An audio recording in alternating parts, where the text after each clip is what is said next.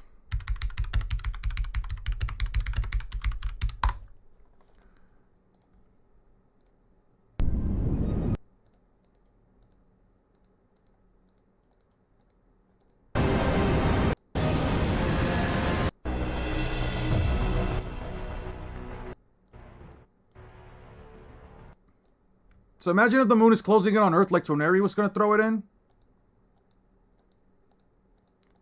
This is basically what would happen. If the moon hits Earth, this is what it means by it would be destroyed. Yes, this would happen. Is the entire Earth shattering into tiny pieces and it's no longer there? Probably not. But it is at the very least wiping out life. Which is technically what Toneri wanted to do. He wanted to wipe out all life on Earth. If the moon fall down is so heavy, all volcanoes would go off. It isn't about force. Eon, man, we're not even at 10 minutes into the video. They keep distracting you. Dude, I'm over the video. I don't give a shit anymore. I'm just gonna go back to work. All you need is a grain of sand moving at the speed of light to destroy the planet. Velocity matters more in cosmic damage. Mass can work too, but that's just brute force. Kaido has a tendency to tank attacks, though. He has a tendency to tank attacks, but he also has a tendency to literally speed blitz and one-shot everybody he hits.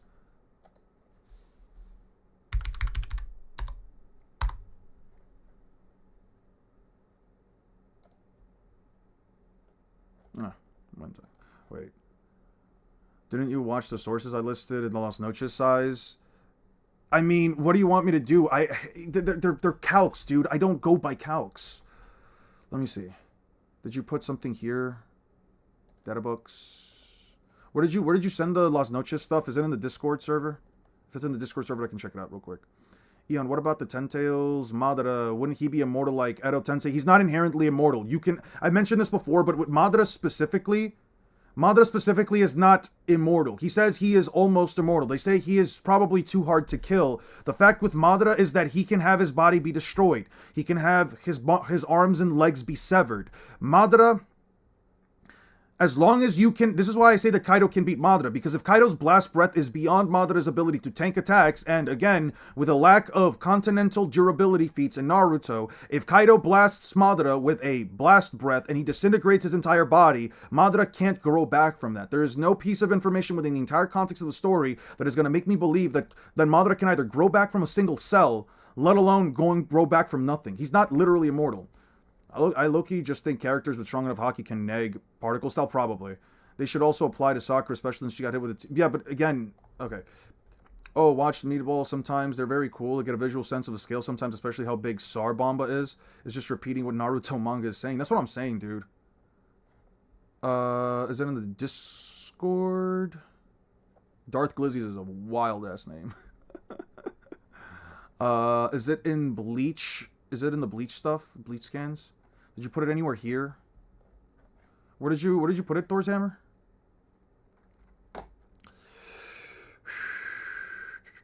Eon, so how... Now show them something like the Death Star or the Dragon... Yeah, sure. As a matter of fact, I got you right now. Ooh, I gotta watch this later. I need to watch this later.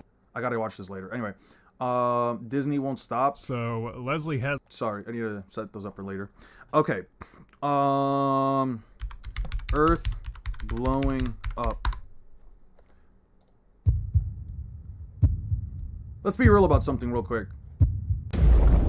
That's not gonna happen if Toneri drops the moon on Earth. I don't know what you guys expect with like the whole like, but he was gonna destroy the moon. He was gonna destroy the Earth with the moon. This is not gonna happen.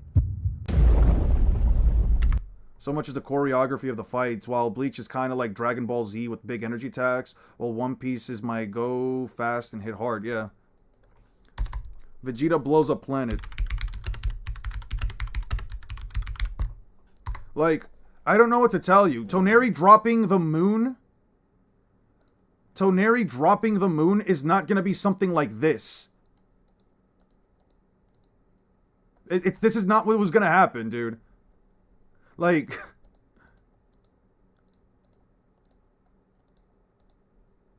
this wasn't going to happen if Toneri dropped the moon. You get what I'm saying? People saying smaller characters are faster than bigger characters in power scaling, but really ignoring Kaido's the size of a house, speed blitzing people smaller than him? Yeah, 100%. A better scale for Naruto is using old man Sage making and tossing the moon into space on his deathbed.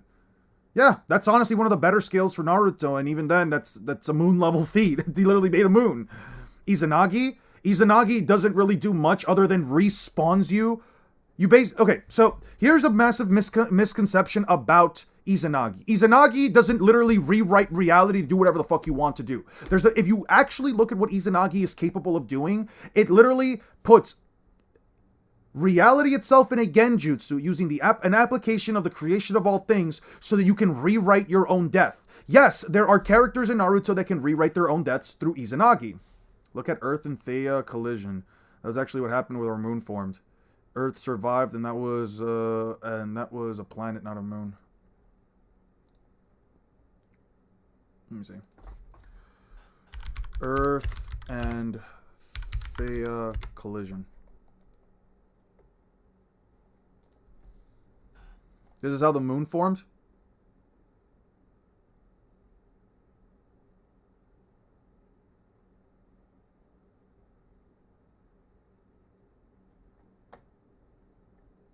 Okay. Let me see.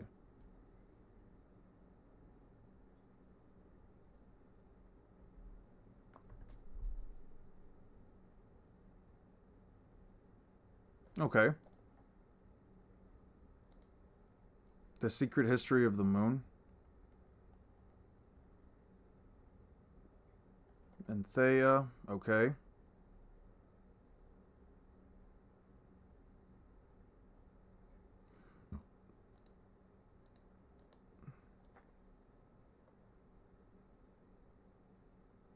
Gotcha. But yeah. Is rewriting your own death everything you can do? Yeah, no. You can't erase people with it. You can literally look up, yeah, here you go. Izanagi Naruto. Yeah, you can just rewrite your own death. With a normal genjutsu... Fuck. Why does it... Dude, I don't understand why my ad block is, like, so ass now. It was working fine before. Block ads. Yes, click on the ads. I don't want to see these fuck-ass ads, dude. Looks good. One second. Let's read this together, okay? Stop. Yeah. Okay, let's read this together. One second.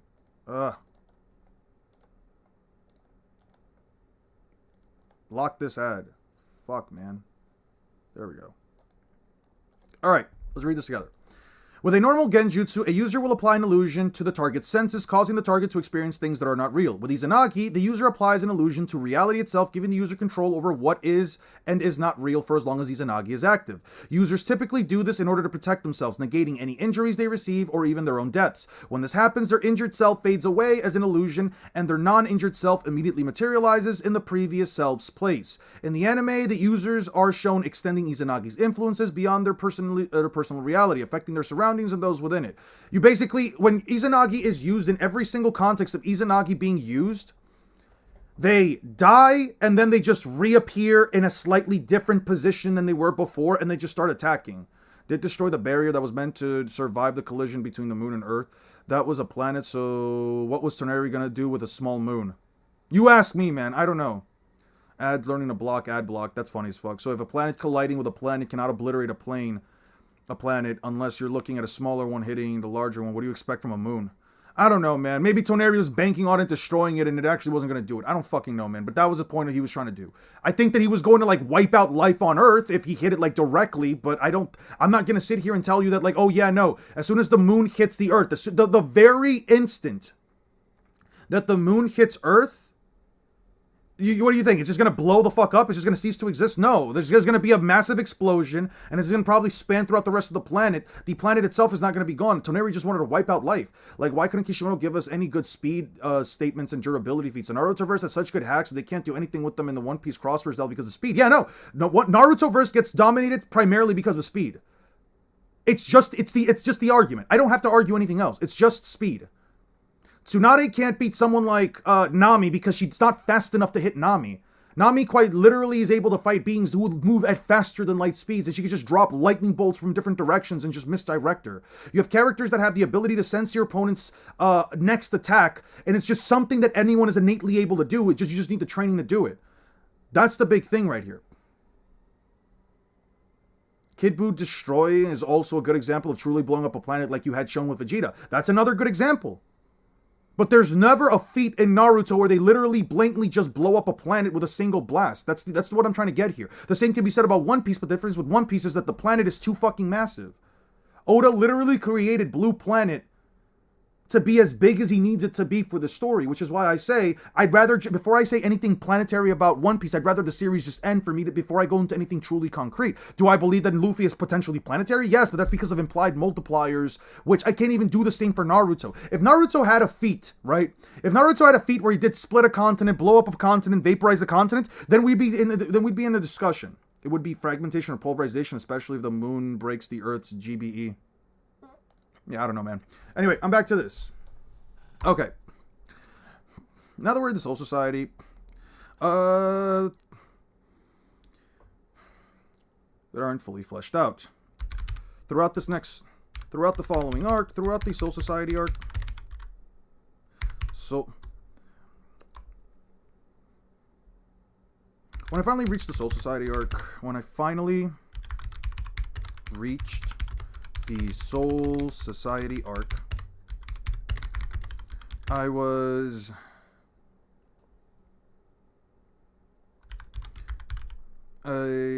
had some level of excitement. By the way, from here on out, I'm just working on the script. Some level of excitement. I had some level of excitement because this is usually the arc where everything in Bleach changes.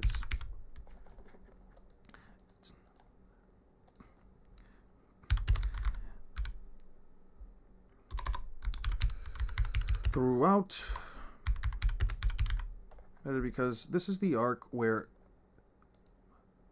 I had some level of excitement. Because this is usually the arc where everybody says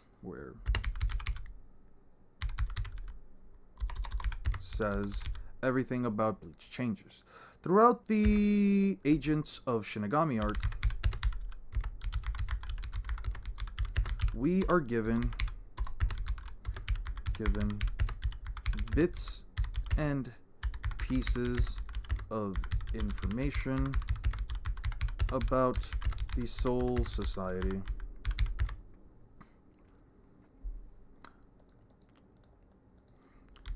So, finally getting a chance to see it should be a monumental occasion, right?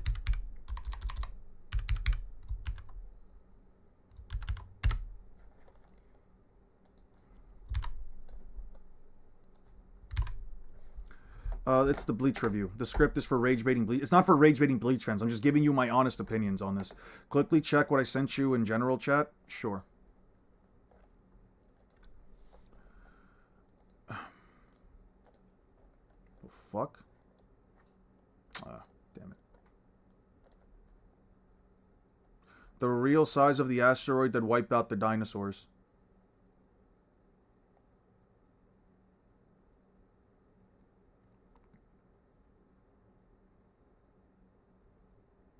That's pretty crazy.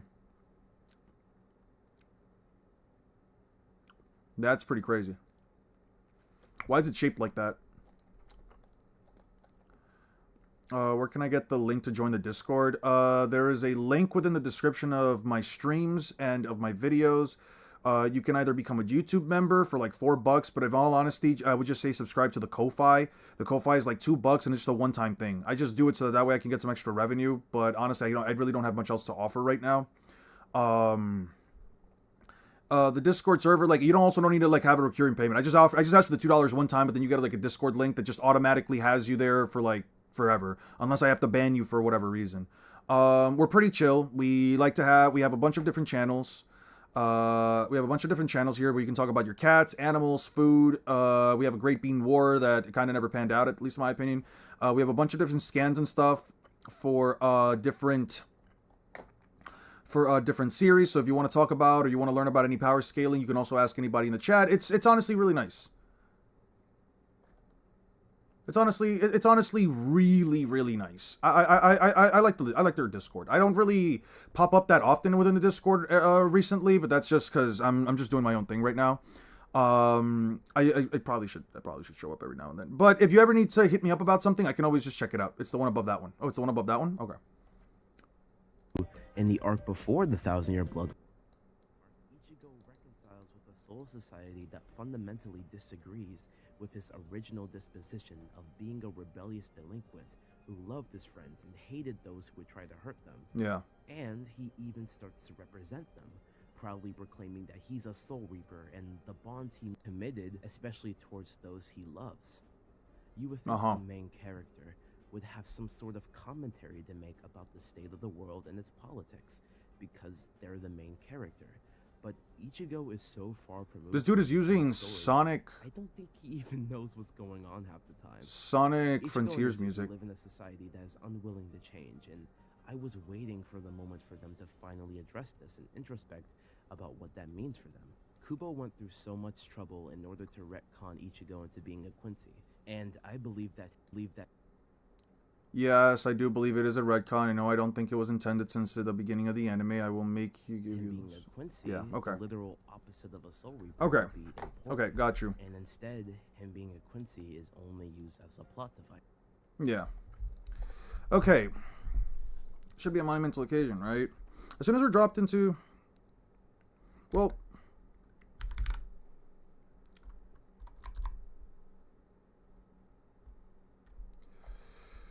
When I finally reach fully fleshed out. Anyway,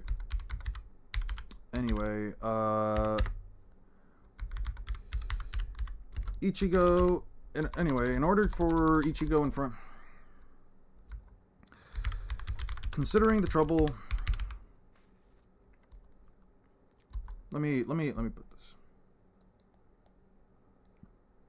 Considering the trouble that Rukia went through to help Ichigo, the trouble Rukia went through to help Ichigo and his family.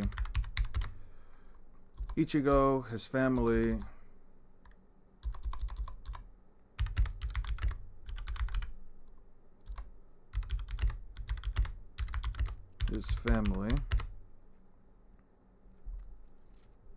in addition to the bond that they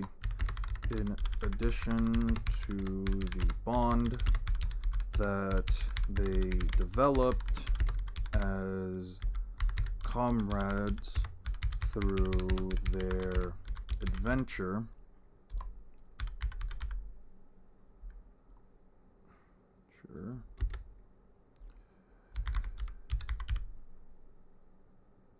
considering the trouble that Rukia went through to help Ichigo, his friends and family, in addition to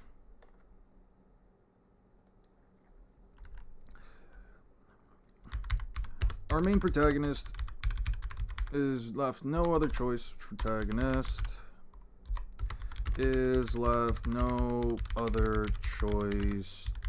But to regain the powers he recently lost.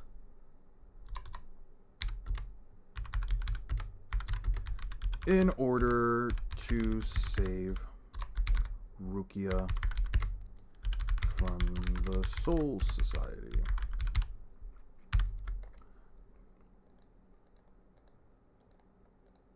Left with no other choice. Besides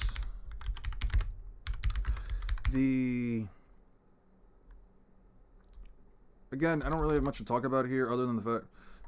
One thing I'm going to bring up right now...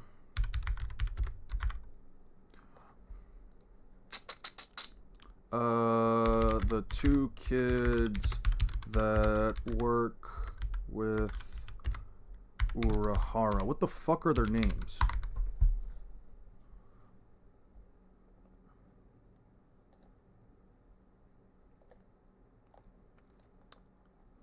Jinta. Okay. Is a young looking girl, perpetual blush. Yeah. 17 months after defeat. I don't care about that. Personality. What is the point of this character?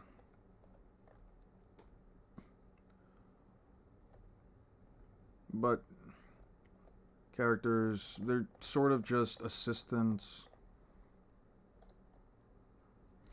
One thing I genuinely don't understand.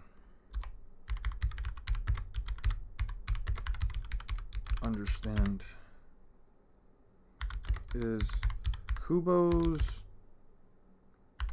underutilization of certain characters.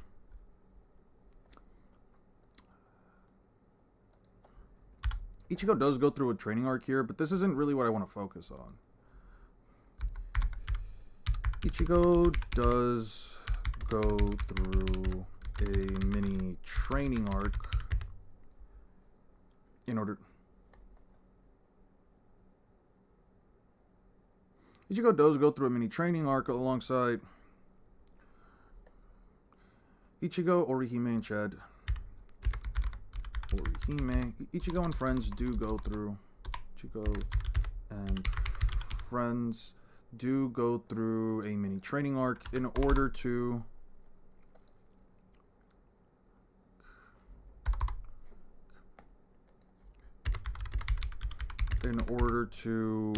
bolster their strength for the upcoming battle. One thing I don't understand,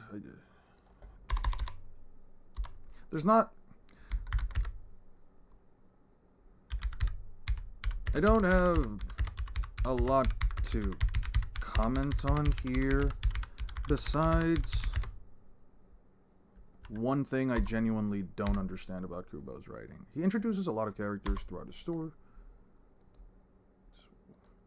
One thing. Jinta and Ururu.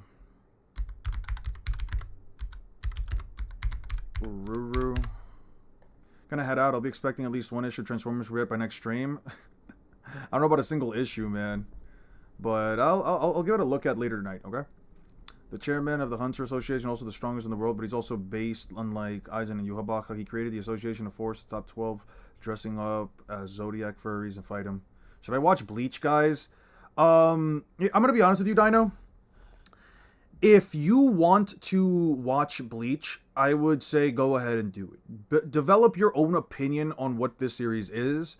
If you want to know what my opinion is, I just straight up do not like the series. I have nostalgia for it because I did watch it while growing up when I was a teenager, but I recently read through the manga and it was honestly one of the worst experiences I've had reading through an entire series. There's a lot of things about the series that I find very frustrating. There are a lot of moments within the context of the story that just feel like they aren't fully fleshed out. If you're the type of person, and this really just depends on you as a reader or as a viewer, if you're the type of person that just likes to shut off their brain and just watch something with cool fights, I'd say go ahead and watch it. You might actually enjoy it. I can at best recommend that if you want to have the most, this might sound like a little bit messed up, but if you want, I feel like me personally, if I were to recommend this series to someone, I would say that Bleach is best enjoyed when you're not thinking too hard about anything. If you sit there and just turn on the first chapter or the first episode and you just start going through it little by little, you're just there for the cool fights, the cool character design, so on and so forth. I think you might have just a good enough time. If you go through it, picking up on like little tidbits of information, trying to find consistency within the context of the story, hoping that certain characters get their time in the limelight, you're not gonna have a good time. I would say just grab some snacks, sit back, and just don't even think about it. Just watch it. Don't if you have any questions about anything, don't even bother asking them. Just watch the whole thing and then come back to us. I don't think it's a well-written series, but I would never say don't check it out for yourself. I do believe that it is something that you can only really develop an opinion on by looking at it for yourself. There's an up-and-coming anime about a human. I've seen it. I've actually checked that one out. It did look kind of interesting. I'd be down to look at it. The only thing I would also say, as Dankless mentioned, is make sure you have an idea of what episodes it is that you want to watch. There is a lot of filler within the context of the story. The filler is obviously non-canon, so if you don't really care, just check it out. No issues. There's no worries there. And if you want to check, and if you don't care about it, by the way, are you a fan of the Souls games? I've played Elden Ring. I've played a little bit of Bloodborne. I've played Lies of P, and I've played some other From Software stuff like Armored Core 6. I could say I like Souls-likes. I haven't played the Demon Souls, and I haven't played Dark Souls, but those don't necessarily interest me right now. And I haven't gone back to Bloodborne besides the first little playthrough I tried. But yeah, I would say skip the filler if you don't care, and if you're one of those people that likes filler, I'd check it out. I don't think they're the worst thing in the world, though. Just know that anything that they add in the filler is going to be completely irrelevant to any topic of conversation that we're going to have on this channel. Besides one thing, or I guess two, Jinta and Ururu. Comment on Jin thing, or I guess in this case two.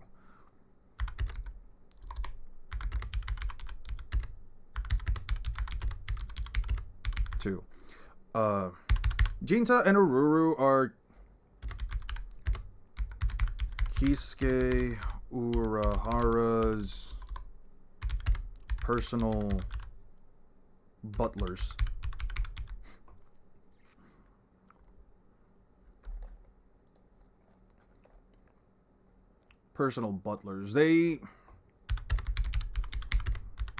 These kids are artificial souls that, as far as artificial souls,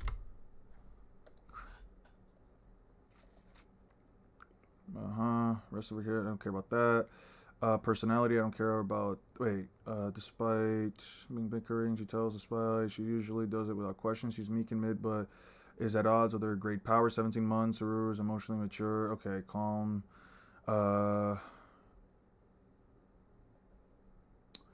Kisuke restores Urahara, changes Ichigo into soul form, and tells him that he'll have difficulty moving in that form. He instructs Ichigo to fight Ururu and presents him with a protective headgear and gloves. When Ichigo refuses to fight her, he tells put in protective gear before fighting or he will die. Ururu attacks Ichigo, who disappears in a cloud of dust. Emerges from the dust and runs a kick up. However, Ururu attacks him again. Okay, I don't care about any of that. Obviously the kid's ain't normal, so you have to understand. By another wrong car while fighting Enku, who is, despite her meekness inside, is terrifyingly strong, able to draw blood. Enhanced speed, suspension in the air, is the ability to suspend while in the air, able platforms, slaughter mode, senses unusual Reichi, put into an answer. Ryota Urahara reveals that children are artificial souls similar to Nemu. Of course, and this is only something that I could find. These kids obviously aren't normal by any means. As employees,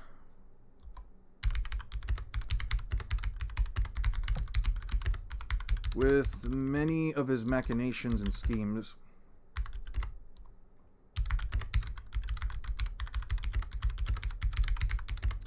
but don't really serve any purpose in the story past.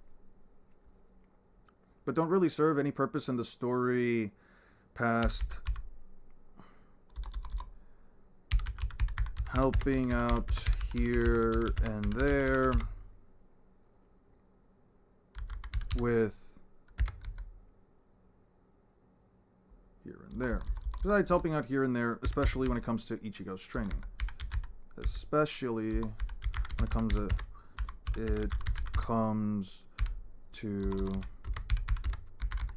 Ichigo's training. Kubo has a habit of underutilizing character, especially when it comes to Kubo as a writer has another bad habit of underutilizing using certain characters. Although I'd be lying if I said that he kind of does this with the vast majority of the cast.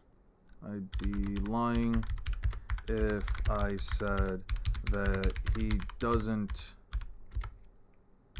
do this.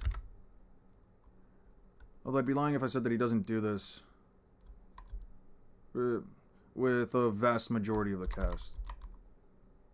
Of underutilizing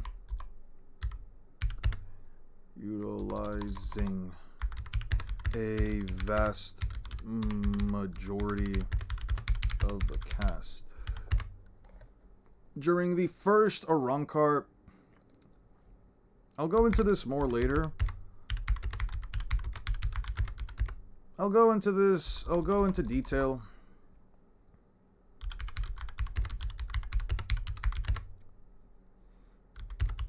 A little later. I'll go into detail about this a little later. When I finally reached the Soul Society arc, I had some level of excitement because this is usually the arc where everyone says that everything in Bleach changes. Throughout the engines of Shinigami arc, we're given piece of information to the on the occasion, right? Well, it's kind of jarring to see that as soon as it's kind of jarring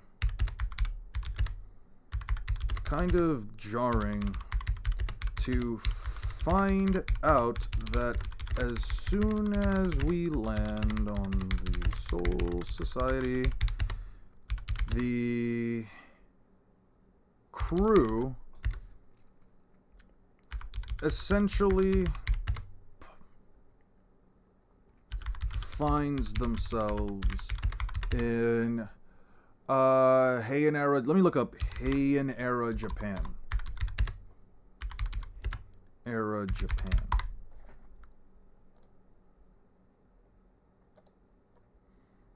What would you guys say? What would you guys actually say the Soul Society?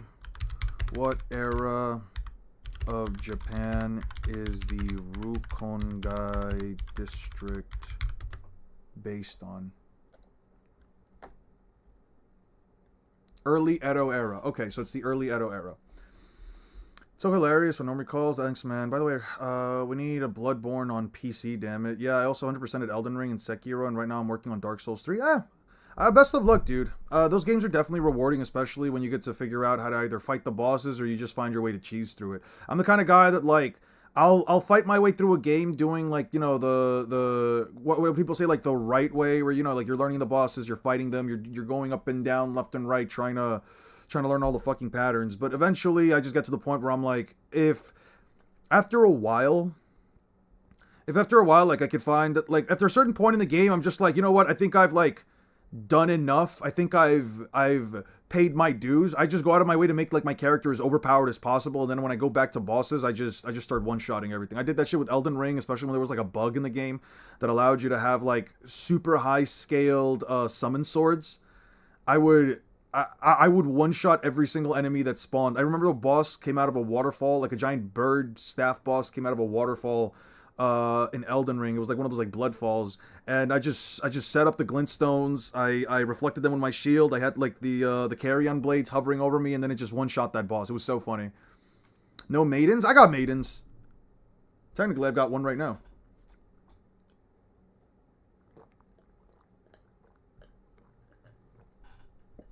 Guys, 1 second. I'm gonna go get some water. There is no way we're already at sunset, dude. I hate the winter. You guys are a fan of winter? You guys like the winter? What are you guys' favorite favorite time of year? I'm more of a summer guy.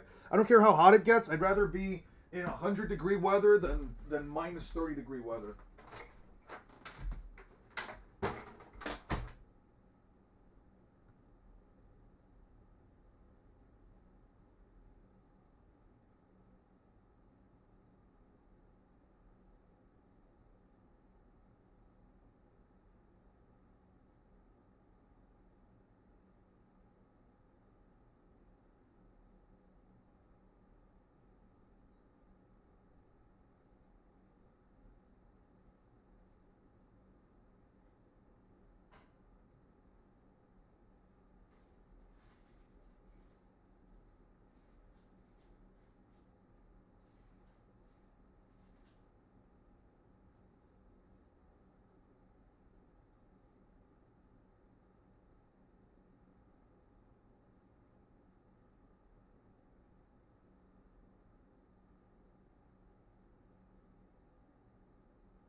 it literally says, I love winter, love the cold, also been getting whooped in Silksong, something crazy. Really?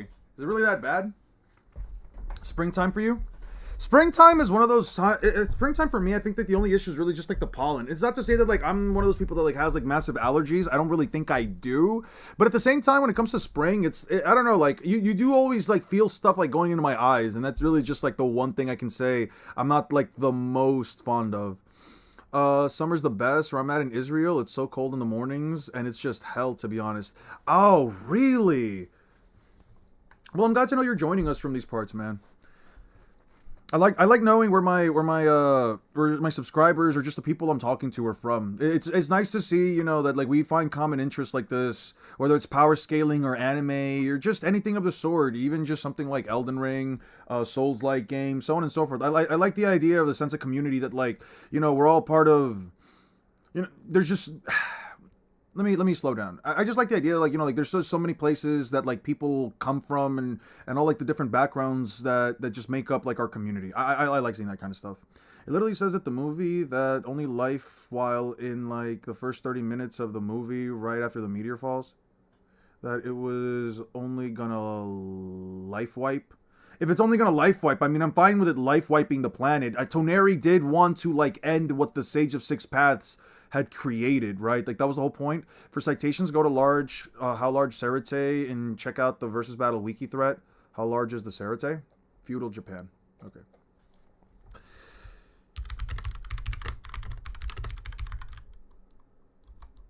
I'm trying to also get like faster at typing. Serite.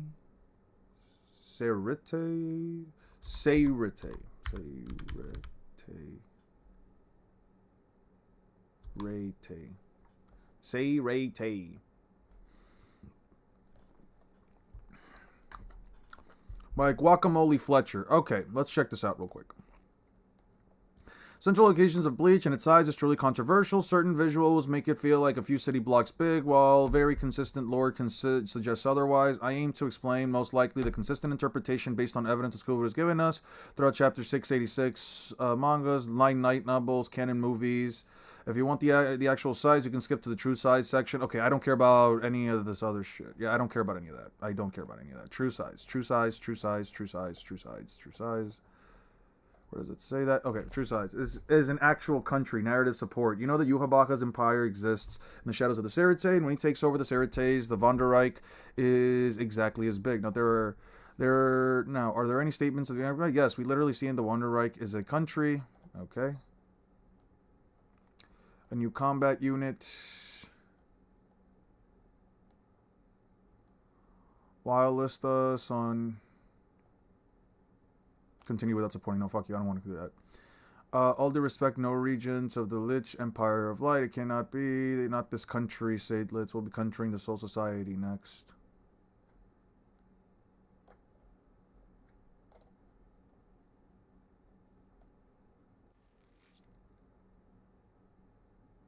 Hmm. 633. Dressrosa, close that. Thousand Year Blood War. 633.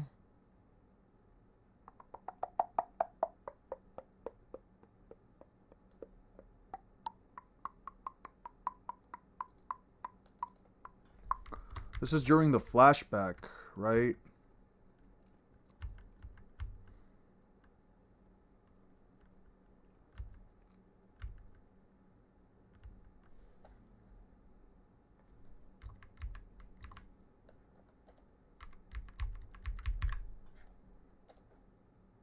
But I was gonna go past it. What the fuck?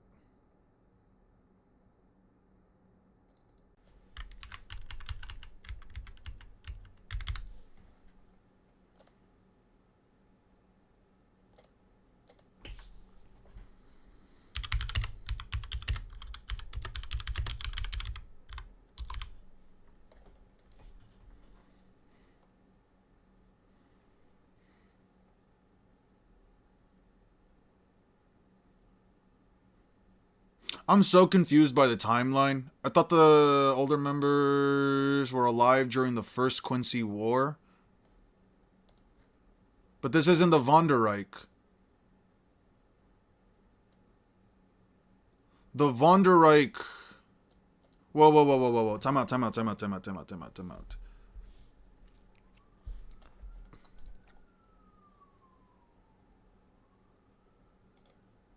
Hold on.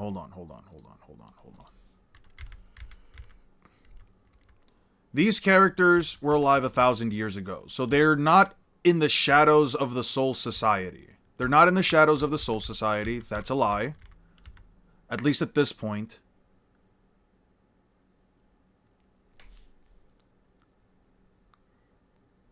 You hate the summer? That's fair. That's fair. Love from all the way over here, man. Yeah, thank you, man. And love back and love back to you guys, man. Hearts out to everybody, man. Our next conquest will be the Soul Society, right? Conquering. Not within the Lichtin. Defeating them will be only powerful. Let me read this again.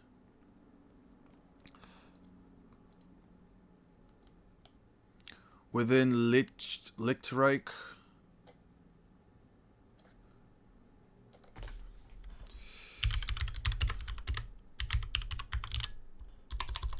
German and English. What was it? That country. Lichtreich. Yeah, all right. Lichtreich.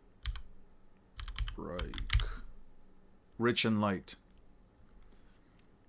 They're gonna lose after they lose against... No, they're going to after they lose to the Soul Reapers. What do you mean? I remember in the Stellaris, this is a powerful shroud entity called the End of the Cycle, the psychic entity that can turn planets into truly dead worlds. Ooh, that's interesting. Summer in California can be very pleasant, mild, and hellish. This year was quite mid. Fair enough. What the hell? My computer died on me. Well, sorry to hear that. I'm confused by this. The Empire... We know that Yhwach's Empire exists in the shadow of the Serete. Okay, that's fine. And when he takes over the Serete, the Vonderreich is exactly as big. Now, are there any statements for the size of Yhwach's Empire? Yes, we literally see the Vonderreich as a country. But this happens 1,000 years ago prior. This happens 1,000 years ago prior to them actually developing the Vonderreich. Because this isn't the Vonderreich right here. This isn't the Vonderreich. This location with like the white buildings and everything, this is the Vonderreich. This right here from 1,000 years ago is not the Vonderreich. When he's talking to this dude, he's not talking about... This right here isn't the Vonderreich.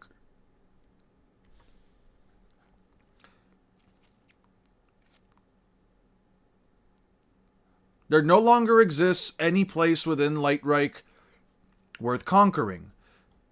Okay. No regions in the Lichtreich Empire of Light left to suppress. I cannot imagine why we would need not this country. This is the Lichtreich. This is not the Vonderreich. This does not inherently state that the Vonderreich is a country. This is just saying the Lichtreich was a country. We're going to call it the same, and a country can be as small as Monaco. That still doesn't really help me out at all. Yoruichi size method. As an explanation, as explained before, there are 4 equidistant gates in the Serete, while in the Assault of the Soul Society, it takes about 10 days to walk from one gate to another. This is the context. So obviously, the rest isn't... Who ran away from Kototsu for 7 days, so obviously the rest isn't an issue here. We can use to derive the size using the Serete. Walking across 1/4 of the circumference is roughly 10. Okay, I don't go by math. I don't do the math shit. The math shit is, as far as I'm aware, not canon. All right, I don't know about that, man. I don't agree with it. He's saying that he's saying that because the Lichtreich is called a country, that the Vonderreich has to be the same size, or it has to be a country in and of itself. Which, if you want to call it a country, that's fine. I think the math is very important. I told you, I don't go by calcs. Unless the author himself is stating it, I don't care what any calcs anybody gets.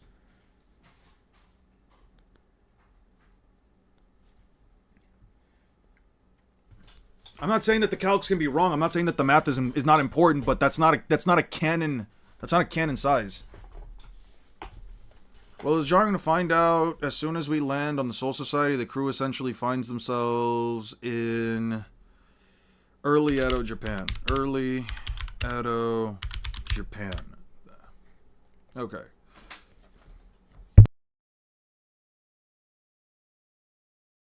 One second, guys.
Alright, I'm back. Just had to have a quick discussion. What chapter do they get around to, like, the Soul Society? Nope. They're actually way farther back. Way farther back. Way farther back. Way farther back. Way...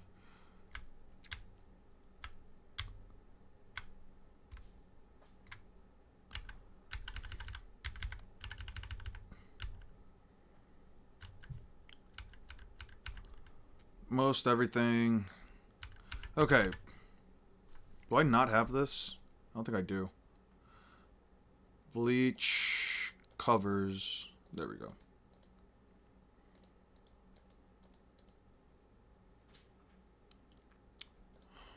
I just need to get all of this. All right. 71, 72. Wait, what the fuck am? Okay. Okay. 1, 2, 3, 4, 5, 6. Yeah. Okay. There we go.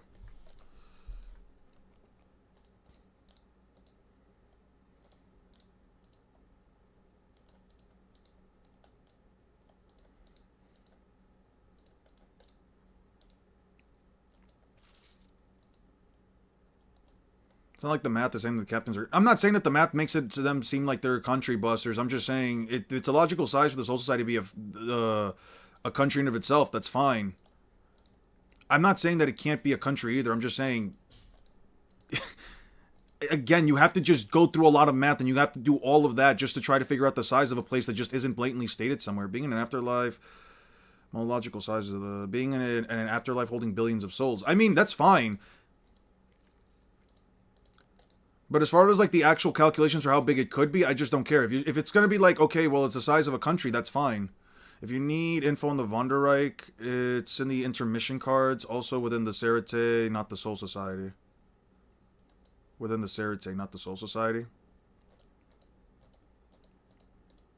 Okay.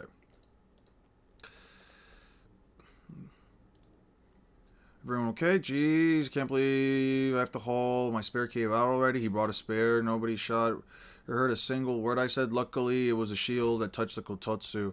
Had it been the little six flowers themselves, it would have been snatched up along with them and you'd be dead. Sorry. If it hadn't been so hard, no, we'd all be dead. You have to grasp the gravity of the matters. The dust is settling. The Soul Society? Yes. This is the slum district commonly known as the Rukongai, the Drift Spirit Town. It's where the souls live when they first come to the Soul Society. It lies outside the walls of the Serite, where the Soul Reapers live. The poorest but freest part of the Soul Society, the majority of Kompaku live here. Don't forget, if you didn't check out a lot of the citations the Seraphic Scales pulls from his panels showing is pretty big in universe geographically. That's fine. Okay. Sorry. I know I know you want me to really check out like the Soul Society stuff, and I'm gonna be real with you. I can check this out later. I can check this out on another stream, or I can check, but I really want to just get through the script because I do want to get at least another 2 pages out of the way. It's not to say that I'm just going to sit by. I don't want to make it seem like I'm just disregarding, the information that you're trying to provide for me specifically with like this kind of information, because I'm not here to tell you that like, the math is wrong either. I'm not gonna like double check the math. I'm not gonna tell anybody, hey man, all of the information that this person wrote and all of the work that they put in is objectively wrong because the author didn't say yes, right? It's not to say any of that. It's more so just to say that like what else can I do here other than this isn't what I'm focusing on right now. Because let me show you guys something. I am 1, 2, 3, 4, 5, 6, starting on the 7th page of a script that is probably going to be for a video that lasts at least a little over an hour. I'm only on the 2nd arc, and I'm basically only starting off with it. This, I can sit down and read through it, but unfortunately, it's just not something that I personally want to talk about or read through right now, at least for the time being. If anything, I'm not gonna tab it just because I have a whole thing about that. If anything, whenever I'm finally finished with the script, I don't mind on a stream where like I just show up to like, have some fun, just shoot the shits, talk with you guys. I don't mind looking through all of this, through this entire page. I'm not gonna forget. As a matter of fact, you know what? Fuck it. Just for you, I'll save it. I'll save it right here. Just for you, I'll save it right here. Okay. But I don't want to work on that right now. Cause like, I hope you can understand that, like, dude, I'm like on chapter 71 of like 680 something. I'm not going to focus on every aspect of the series, but I do want to focus on the major arcs and just my issues throughout all of them. Also, I got to probably add a little tidbit or information. All right. Yeah.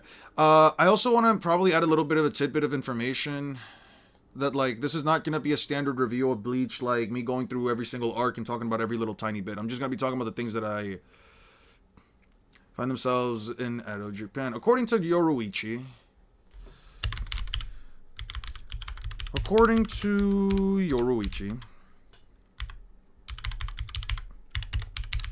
the slum district,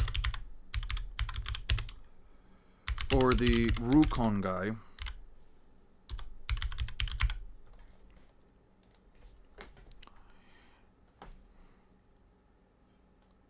is where souls live when they first come to the Soul Society.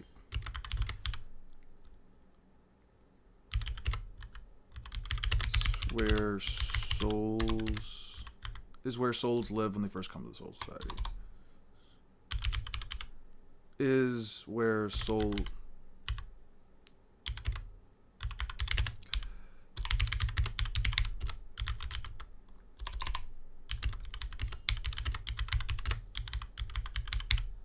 when they come to the Soul Society. Okay? Let me close that up real quick.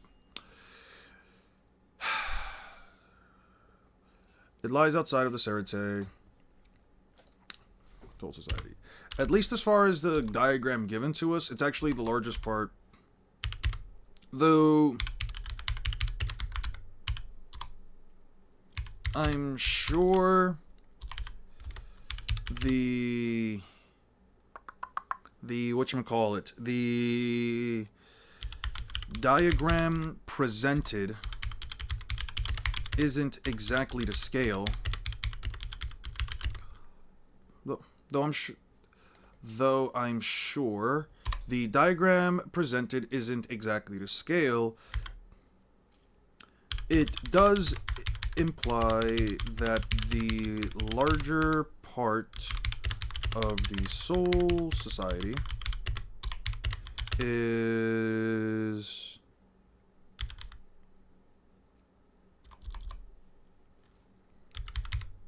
comprised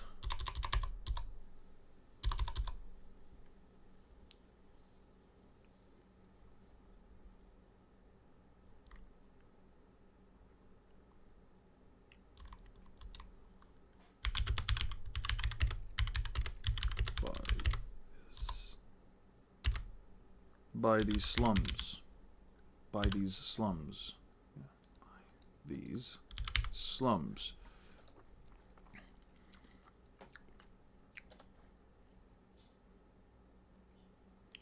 This is where the souls live. The poorest and freest part of the soul society.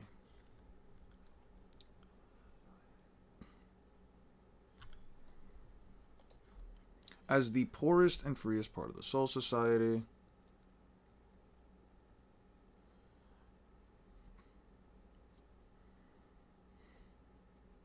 the poorest and freest. Work is nearly over. Food will soon be mine. Nice, Drake. Nice. Then it's back to RuneScape. I'm glad you're enjoying RuneScape, man. It's about the little things in life that really allow us as people to, like, you know, just get that. It's about the little things. I don't know. Just those little, like, tidbits, those games, those puzzles, just sitting back and watching TV, cracking a cold one with the boys, you know, stuff like that. It's the things that make your life, you know, special. You know what I mean? Like, really help you, like, realize, like, man, this is what we do it for. You know what I mean? The poorest and freest part of the soul society. Yeah.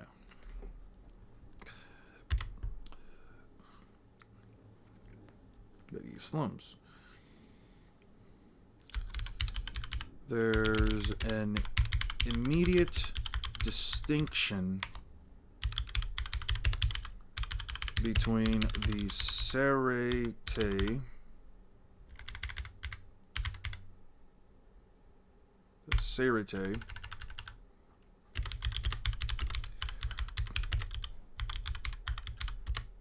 and the Rukong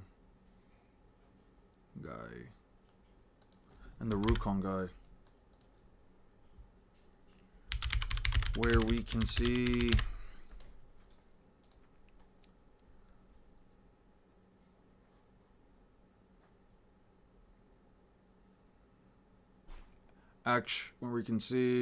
actual houses made of building material rather than straw and wooden shacks. Actual houses and buildings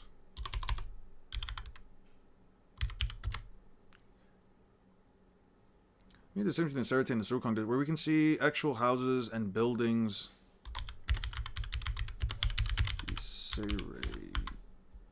God, typing up Serete sucks. I'm gonna copy this.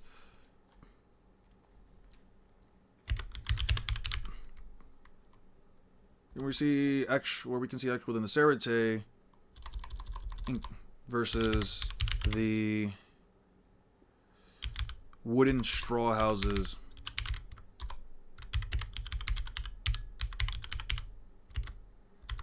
Of the poorest and freest part of the soul society. I just gotta be honest here.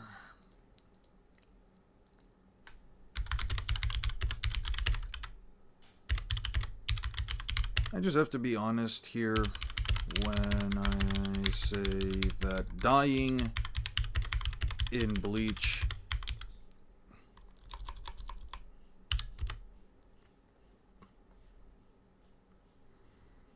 is seemingly awful. You see,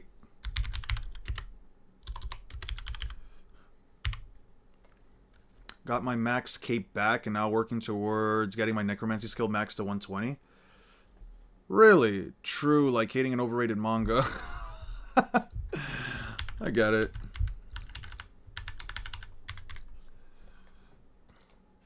Let me save this.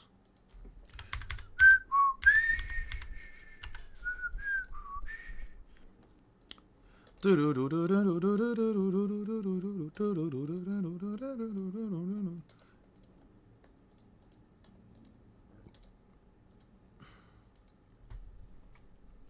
say Raymond, and then the other side we can't do it. No, but they'll have to deal with it. Jadambo. Okay, boy, show me what you can do. I like Jadambo. I'm gonna say it. I like Jadambo. You know, his representation themes are pretty powerful and solid, like Yubaba representing the devil and Sulkin representing God itself. Yeah. Representation, all that crap. Yeah. Yeah. How you doing, Sukuna? Hope you've been having a good time, man. Gatekeepers. We have to defeat him. Get inside. Yes, it won't be easy. In the 300 years that have been guarding up, no one has ever crashed it. He must be strong, extremely. He can kill 30 hollows with a single swing of his axe. His strength is legendary. I'm gonna just be honest here. When I say that dying in Bleach is seemingly awful, Becoming a spirit within the context of this story leaves you with only a few options. Wait.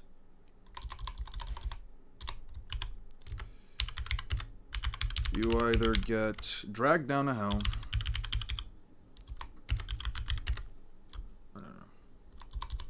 You either float around in the human realm until a Shinigami finds you and sends you to the Soul Society.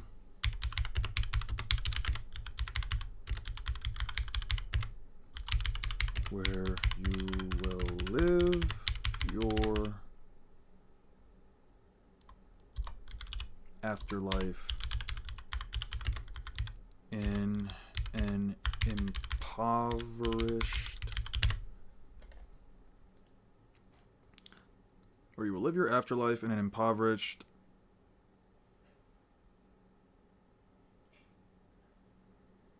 an impoverished district that's so big you may never find your family, thus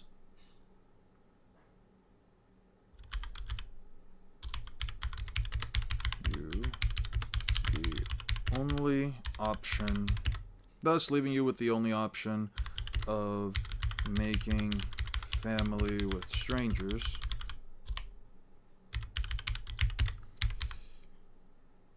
Your soul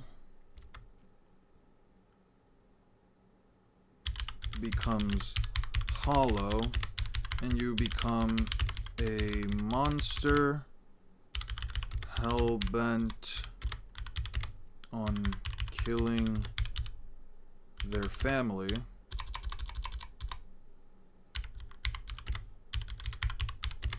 Until you're stopped by a Shinigami,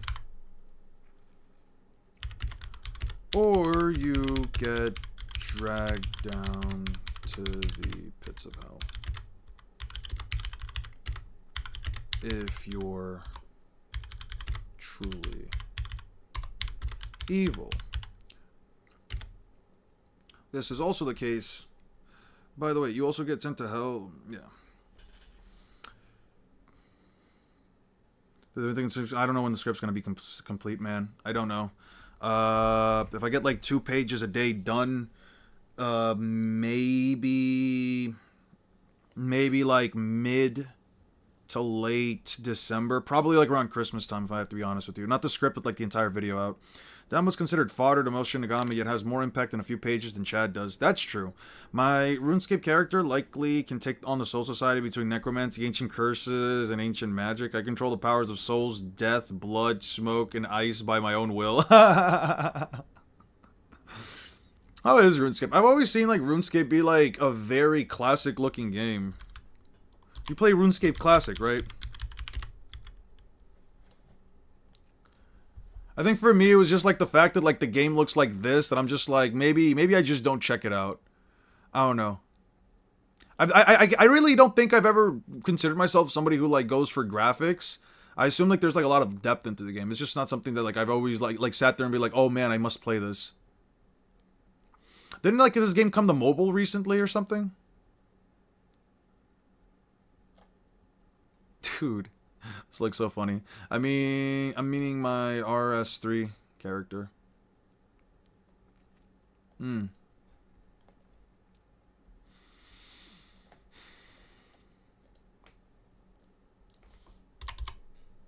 RuneScape 3. Ooh.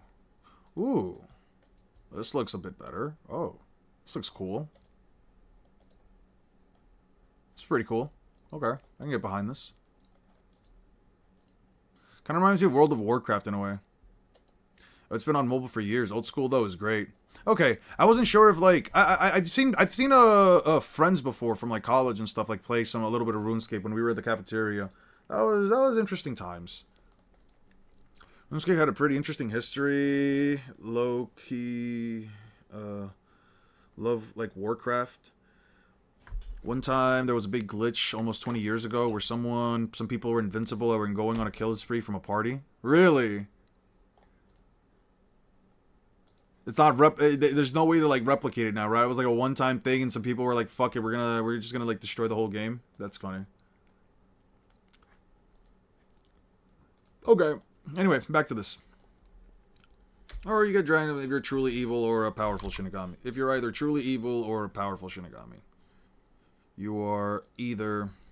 Pretty much, if you buy a subscription for RuneScape, you get RuneScape 3 and Old School, 2 MMOs for the price of 1. Hey, that's sick. I remember, like, growing up, I wanted to get into MMOs. They looked cool to me, but, like, we never had a PC that was powerful enough to run any of that stuff, so I guess I just never did. And I don't think my parents would have ever been cool. I don't think my parents would have ever been cool with, like, me subscribing to, like, an online platform so that I can play a video game. Either truly evil or a powerful Shinigami. I'll be honest. Okay, I just have to be honest here when I say that dying in Bleach is seemingly awful. Becoming a spirit within the context of the story leaves you with only a few options. You either float around in the human realm until a Shinigami finds you and sends you to the Soul Society, where you will live your afterlife in an impoverished district that's so big you may never find your family, thus leaving you with the only option of making family with strangers. Your soul becomes a hollow and you become a monster hell-bent on a killing spree until you're stopped by a Shinigami or have your soul destroyed. Your soul destroyed by a Quincy. Or you get dragged down to the pits of hell if you were either truly evil, if you were despicably evil,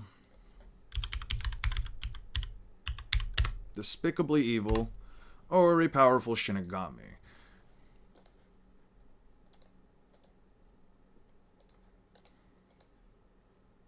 I only bring this up because it kind of contextualizes what the Sarate really is.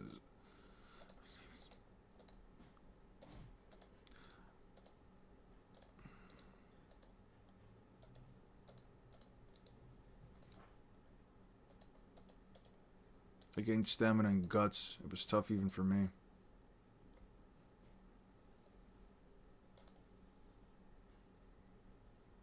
No, he wouldn't teach me anything, but I gained stamina and guts. Are you talking? You must be a country boy too. You have bad manners. Somebody waits for you. Say thank you. Ichigo. What Ichigo got from that guy was important. The secret of combat or stamina. As the secrets of combat or stamina, Soul Reaper certainly possesses strongest, but he can't control it. The crucial is experience. If he was able more than that, what are you? Incredibly strong. You attacked before I was ready. Isn't that bad manners too?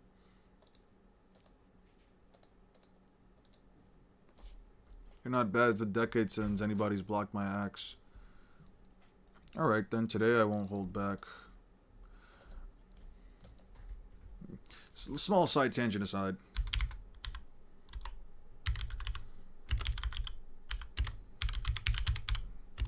This side.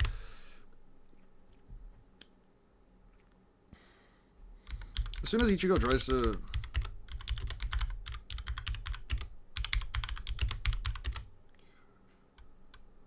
run into the Sarate, these massive gates fall from the sky, and he's intercepted by Jidanbo.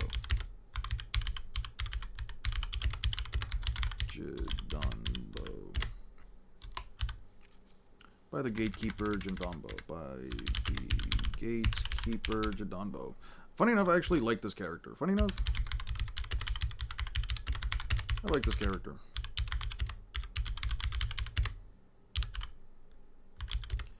He's big, goofy,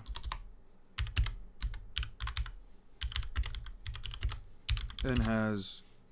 He's big, goofy,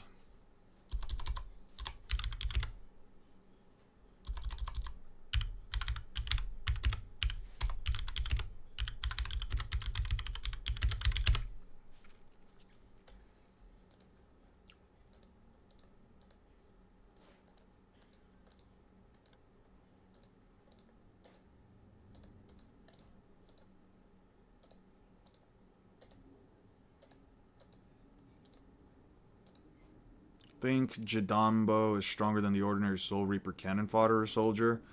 Probably, right? He would probably have to be. And he's got a big soft heart.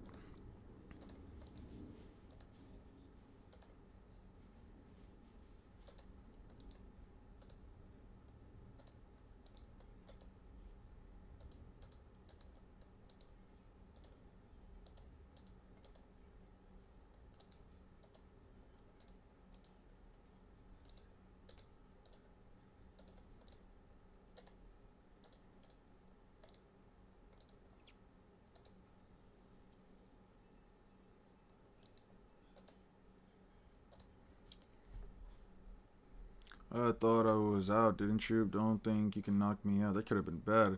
Can't believe I slipped and fell on my butt. That's why I hate Hicks. They're ignorant. Just wait. One more attack with my axe. And he's got a big soft heart. He's a big softy. And he's a softy. He's big, goofy, has good manners, and he's like a big puppy. Yeah.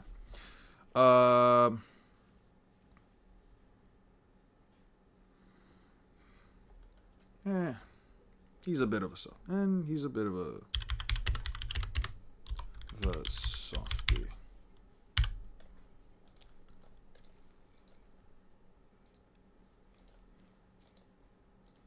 He literally calls Ichigo a nice guy. He literally calls Ichigo.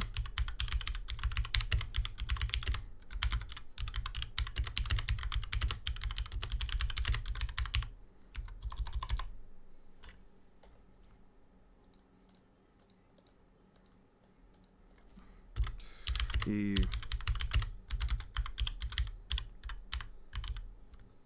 literally calls you after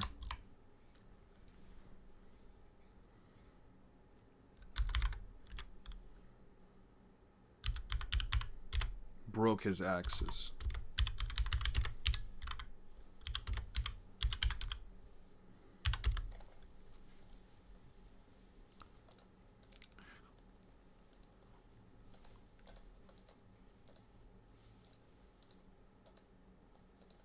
Your leader beat me so I can stop. Ichigo, are you kidding me? Ichigo, what a cute little name that is. It's not cute. Ichi means first place and guardian. There's nothing cute about it. But careful, Ichigo. Why don't you pass through the gate? There's a bunch of mean guys in there. I know. Yeah, I like Jadambo. I like the guy. He's cool. He's big. He's fluffy. He's got good manners. He's a bit of a softy. And he's got a fez hat. He's a bit of a softy, and most importantly, he's got a fez hat.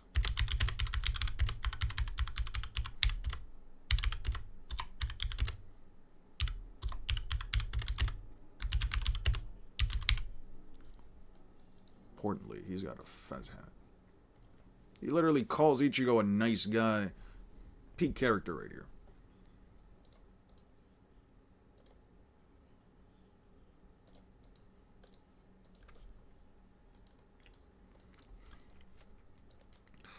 We're then immediately introduced to Genichimaru, who slashes off the big man's arm.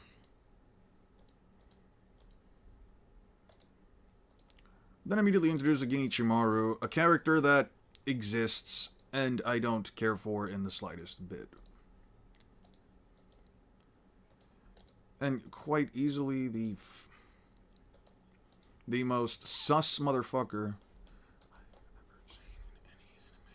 Like, this dude doesn't even play it off well. After he After he lifts the gate, we're introduced to Gin Ichimaru, to Captain Gin Ichimaru. Captain Gin Ichimaru, who is the most sus motherfucker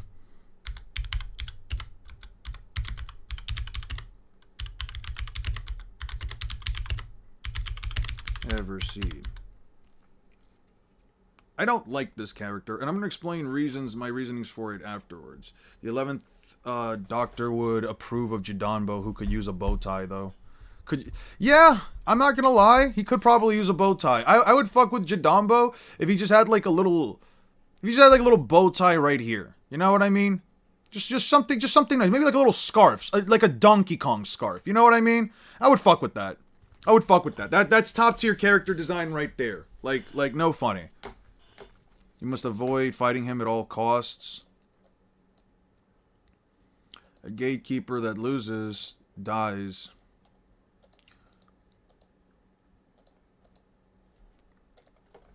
The most sus motherfucker I have ever seen. This dude makes...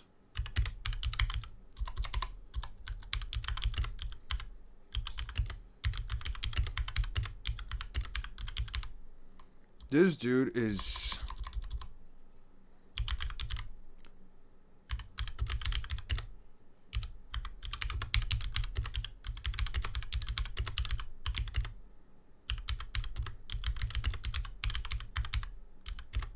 Ulterior motive.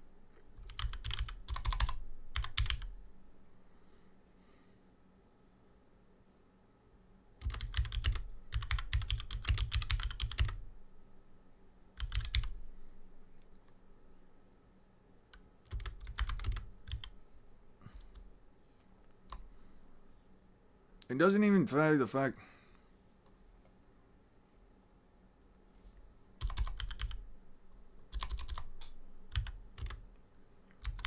I'm going to focus on him a little later. I'm also going to focus on him a little later.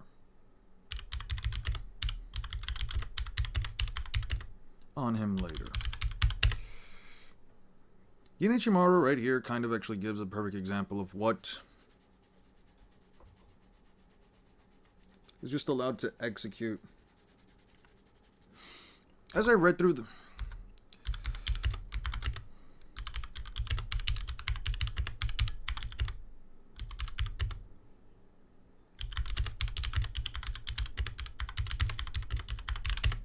years, and like 10 to 15 years. I was like, what, 14, so yeah, there's something like 15 years. As I read through this arc for the first time, and like, as I read through this first arc,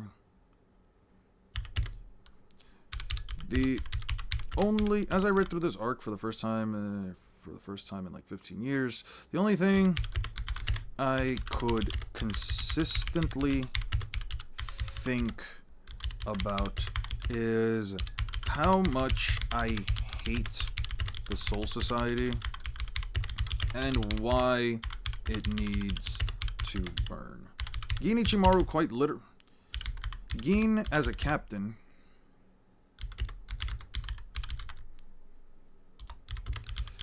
had the...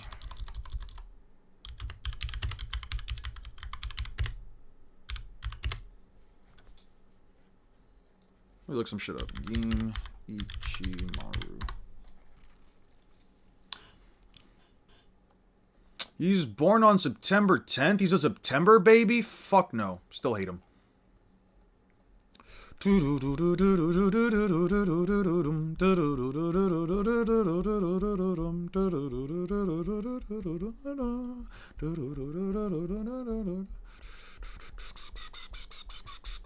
And we're properly introduced.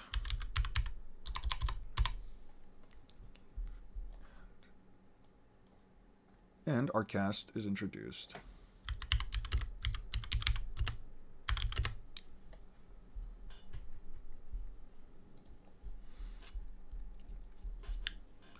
purposely exerts just an effort to keep the enemies instead of killing them upon waiting for him on the other side. Later, the meeting, the captain is called out for explaining his suspicious actions, and Kane, being one of the captains, should have no trouble destroying them. Chalks it up to his mistake. 83.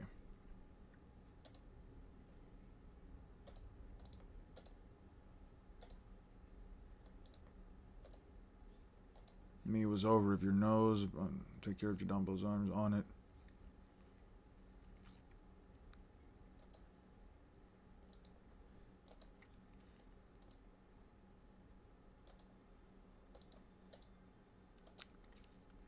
The hair, the color of a daylily, the sword, as long as he is tall.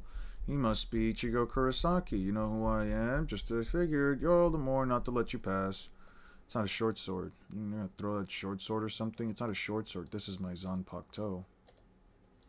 Skewer that punk Shinzo. Okay.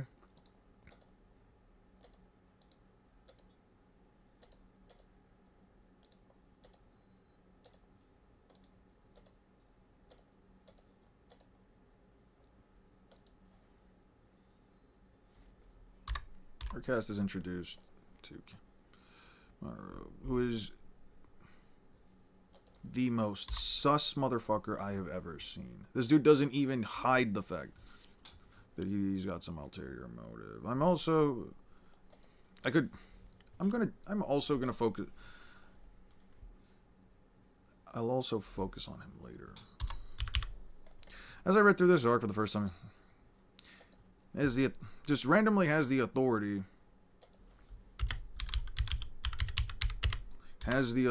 to kill one of the four losing. Sure, I suppose.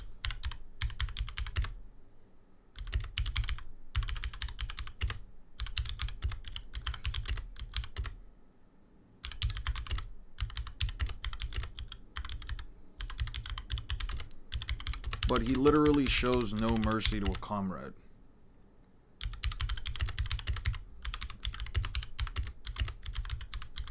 But he... dispensable, but he literally shows no mercy to a comrade. How's it going, Esther? Hope you're doing good, man.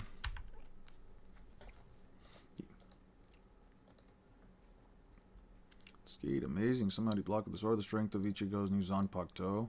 I'm relieved you're not hurt, Ichigo. Sorry about the gate. The gate is closed, and with Ichimaru on the other side, you can never have gotten through that way anyway. That's enough that you weren't... People, were they hiding before the... Of course, the Konpaku that had legally entered the soul without a soul reaper escort are called Ryokai. They're considered the principal cause of problems in the soul society. It's little wonder they're leery at strangers, but they've shown themselves, so perhaps they're friendly. Let me through, Chad.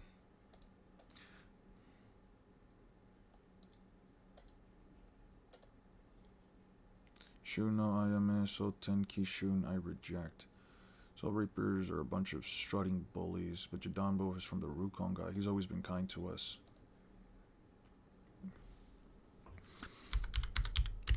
As soon as the crew...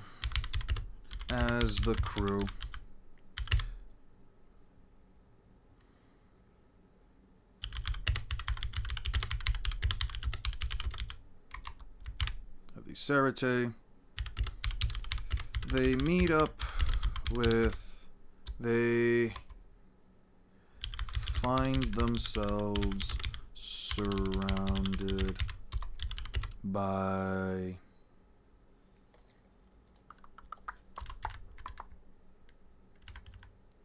the Konpaku.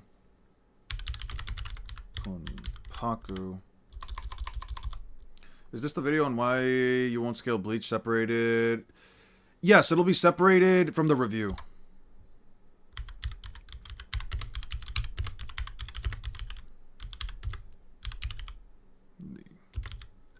Yes. That live nearby. As soon as they get kicked out of the Sarate, they find themselves surrounded by the Konpaku that live nearby. There's this little...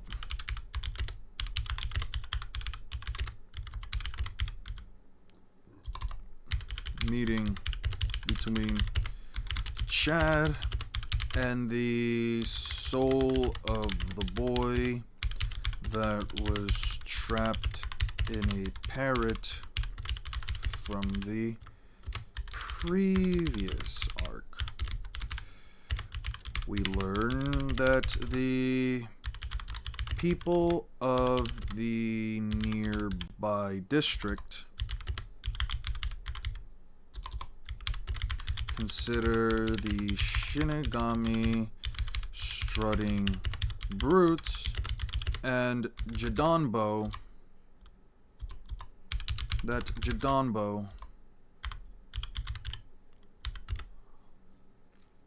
is actually their friend.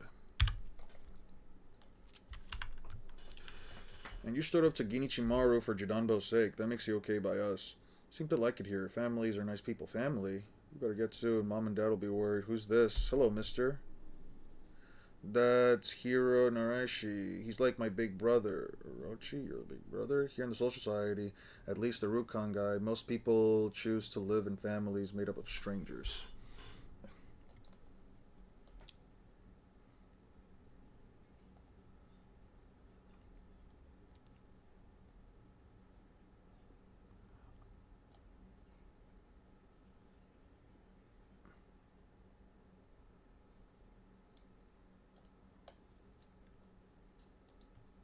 Let's move this here. Rukia said to an exorcised soul that the Soul Society is nothing like hell. Right after that almost gets executed for saving a life, in the same mark we were introduced to Mayuri Kurotsuchi. Rukia? Hey, what's up, brown pants? Hola, ¿cómo estás? Todo bien? Yeah, those are going to be two separate videos. Okay, so Rukia said to an exercise soul, the Soul Society is nothing like hell. Right after that almost gets executed for saving a life, in the same arc we were introduced to Mayuri Kurotsuchi. Small tiny tangent aside, and why he needs to burn. The only thing I can consistently think about is how much I hate the Soul Society and why he needs to learn. But again, that will be left for later. But you'll have to wait a little bit before that.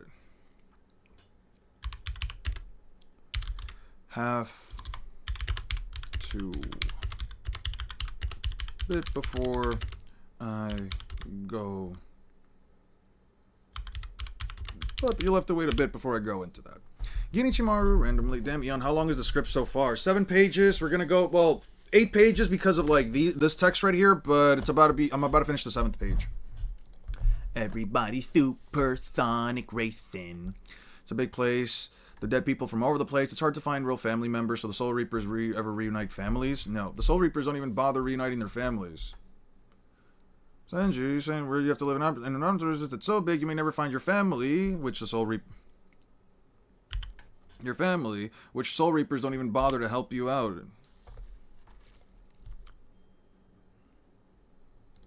And the Soul Reapers don't even bother helping you reunite with them.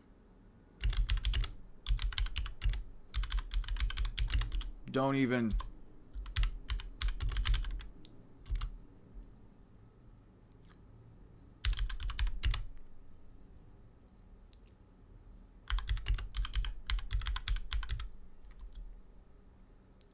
Your family.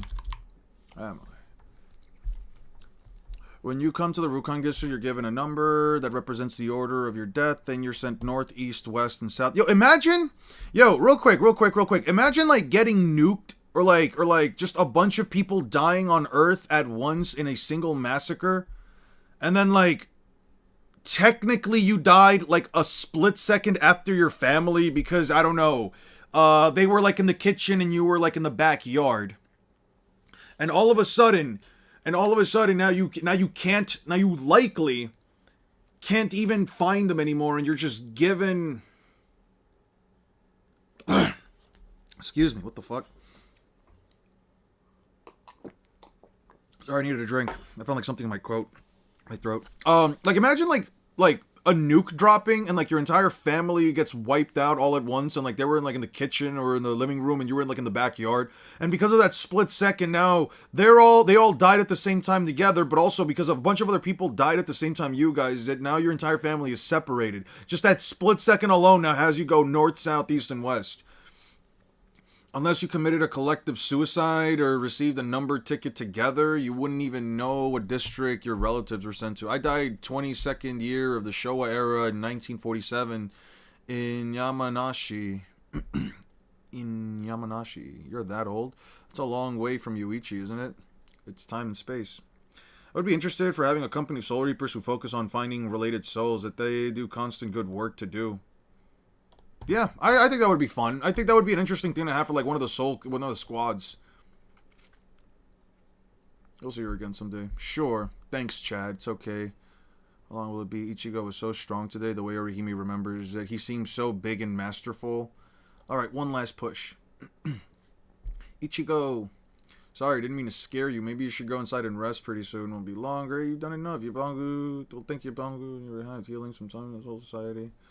Someone from the Soul Society is different. Anyway, we're almost finished. How long is almost? Only 5 hours. That's 3 soccer games. You're gonna collapse.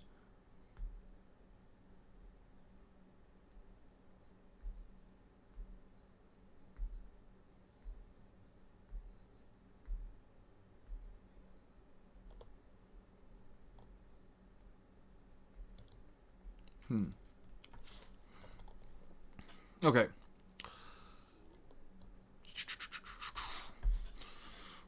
As I read through this arc for the first time in like 15 years, the only thing I could consistently think about is how much I hate the Soul Society and why it needs to burn. But you'll have to wait a bit before I go into that. Gin as a captain randomly has the authority to kill. I'm going to focus on him later. You'll also have to wait for that later. A bit before I get into that. Randomly authority to kill one of the gatekeepers for losing. Sure, I suppose a gatekeeper that fails at their job is dispensable, but he literally shows no mercy to a comrade. As soon as the crew gets kicked out of the Serite, they find themselves surrounded by Kompaku that live nearby. There's this little cute meeting between Chad and the soul of the boy that was trapped in a parrot from the previous arc. We learn that the people of the nearby district consider Shinigami strutting brutes, and that Jidanbo is actually their friend. I just have to be honest here when I say that dying in Bleach is seemingly awful. Becoming a spirit within the context of this story leaves you with only a few options. You either float around in the human realm until a Shinigami finds you and sends you to the Soul Society, where you will live your afterlife in an impoverished district that's so big you may never find your family, thus leaving you with the only option of making family with strangers, or your soul becomes a hollow.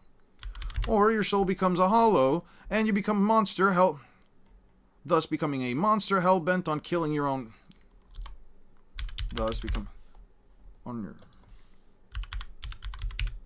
family until you're stopped by Shinigami or have your soul destroyed by a Quincy. Or you get dragged down to the pits of hell if you're either despicably evil or a powerful Shinigami. I don't know. This is kind of go into a bit of an issue that I have later on. An interesting tidbit, an interesting piece of world building is that when you die, get a number in the order that you died in.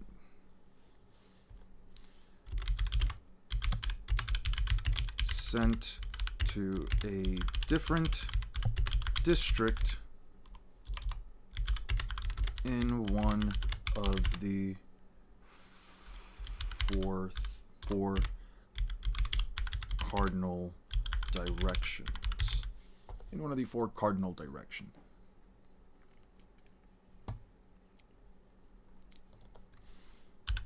I'm gonna kind of give a bit of a spoiler. What is worse, Golden Order or the Soul Society? What the fuck did the Golden Order do wrong again? Can you remind me?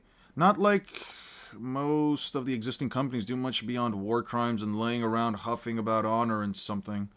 Forget my bad grammar. I'm really tired. No, you're fine, man.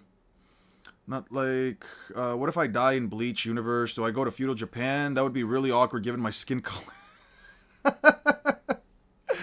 I don't know, man. I don't know. There's a Western faction that like takes place in, I guess, European like buildings.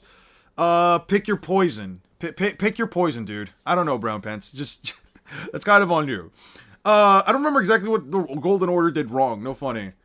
I just remember that, like, America... I know that they, like, slaughtered a bunch of people, right? Then they slaughtered, like, a bunch of people in the Shadow of the Earth Tree DLC. Wasn't it, like, implied that America essentially sent Mesmer to, like, wipe out a whole group of people? If you ever get a Hell arc, I hope Hell becomes the best afterlife option just because it would be funny. Also, don't forget, Hollows live with constant hunger for power. Yeah. It do be sucking.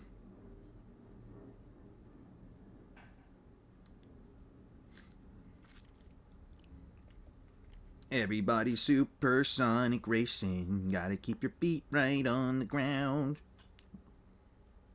Power scaling tier list, ranking all the Marvel rival characters from powerful to least powerful based on lore of the game and strength of the comics.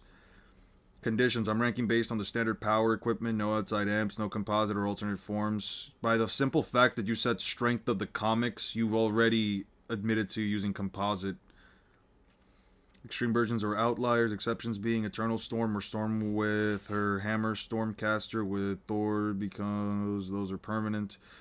Ranking every character by feats, not just by who beat who, but overall who displayed the best feats. Multiversal to Universal, Phoenix and Wanda. Cosmic to Galaxy level, Doctor Strange, Thor, Bruce Banner and Hulk. Storm, Adam Warlock, Angela, Hela, Magic, Susan Storm. I guess Susan Storm is potentially the strongest of the Fantastic Four. Magneto. Planetary to Moon level. Squirrel Girl, I'm crying. Daredevil, holy shit. Ultron, Johnny Storm, Mr. Fantastic. What the fuck is Cosmic level? Mr. Fantastic. Thing is planetary in this fucking game. Loki. Continental to country level, Gambit, Emma Frost, Venom, Psylocke, Groot, Namor.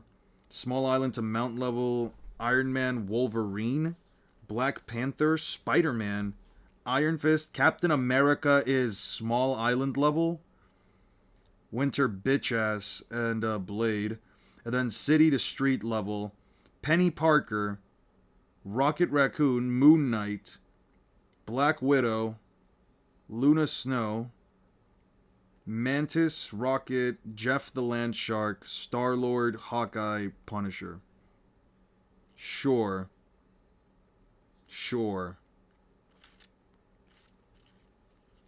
Yeah. Sorry about that. I was just looking up some stuff online.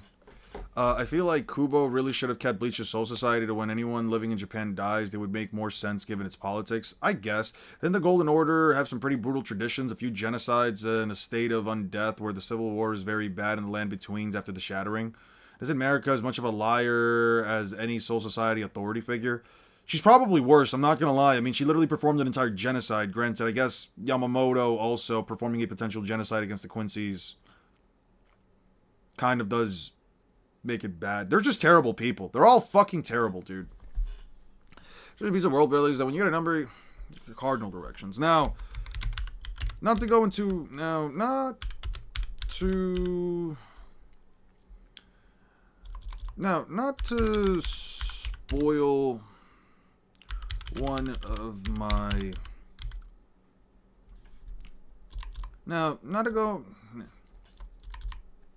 just to be clear, I don't understand why, within the context of this story, we couldn't have had an entire squad that was designed around... I find it just a bit... I'm not going to get into, like, I'm not going to go into a big side tangent. Just... And it's just a piece of world building. Directions. When you die... Directions. I do find it interesting that if... It does make me wonder wonder if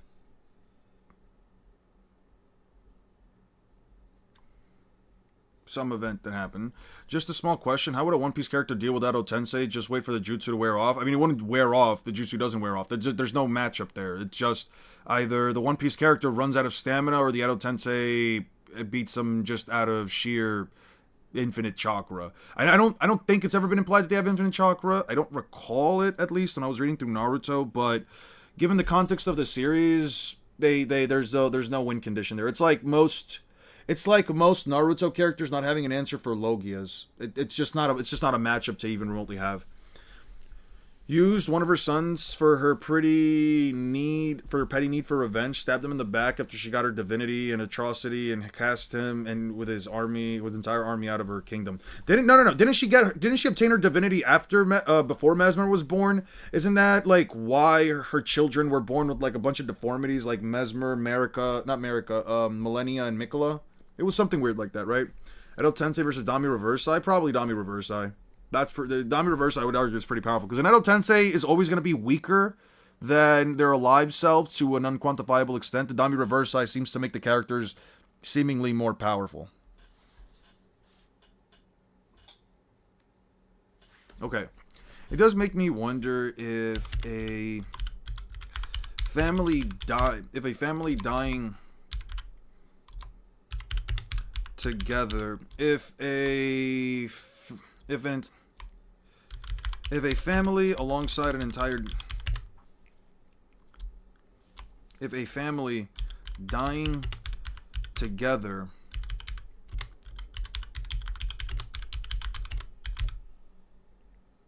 alongside their entire neighborhood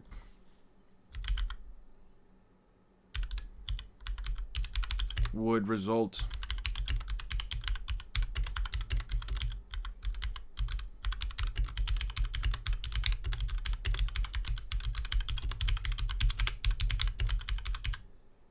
because they were in different rooms, therefore like, I don't know, like a meteor. Let me wonder if a family dying together to a meteor alongside their entire neighborhood would result in a situation where they're separated because they were in different rooms, therefore at different intervals of time. Therefore, they died at different intervals of time. I don't know. Maybe I'm thinking too much into this.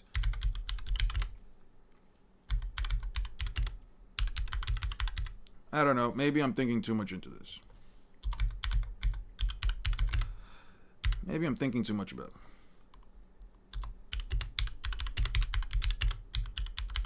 I don't know. Maybe I'm thinking too much about this. Hold up. It does make me wonder if a family dying together to a meteor alongside their entire neighborhood would result in a situation where they're all separated because they were in different rooms. Therefore, they died at different intervals of time. I don't know. Maybe I'm thinking too much about this. All I wonder about, though, but I do. Got her divinity after Mesmer capturing the tower. She wanted to get to the Divine Gate. Oh, okay. Marika destroyed multiple cultures and tortured an entire race over her personal trauma. But to be fair, she's actually a goddess. The Central 46 are just people who somehow have that much power. I suppose. I don't know. I can kind of forgive Marika a little bit more over the other guys because she did attain godhood. They're just old people. I hate it. I hate the trope of old people being in control of the government just because. Why the fuck are you talking about modern day issues? You're a fucking relic of the past. Fucking retire, dude. I genuinely hate the old couple, that old couple or old pair of senile bastards that help counsel the fucking Hidden Leaf. If it were me, I would smash their heads in with a fucking hammer if I were Naruto, man. Or, I guess a Rasengan would be more apt. I don't know, maybe I'm thinking too much about this.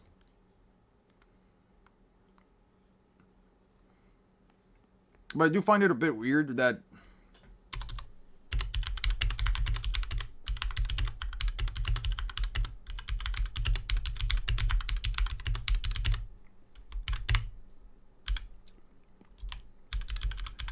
there exists 13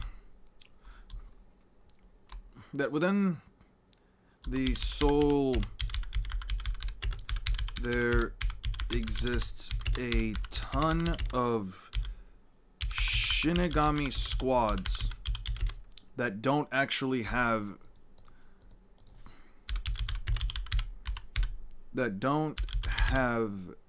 any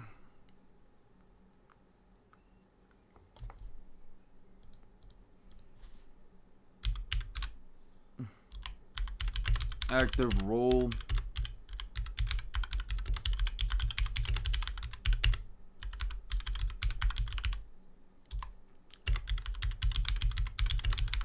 so giving a squad the task of reuniting families would probably make this whole situation feel less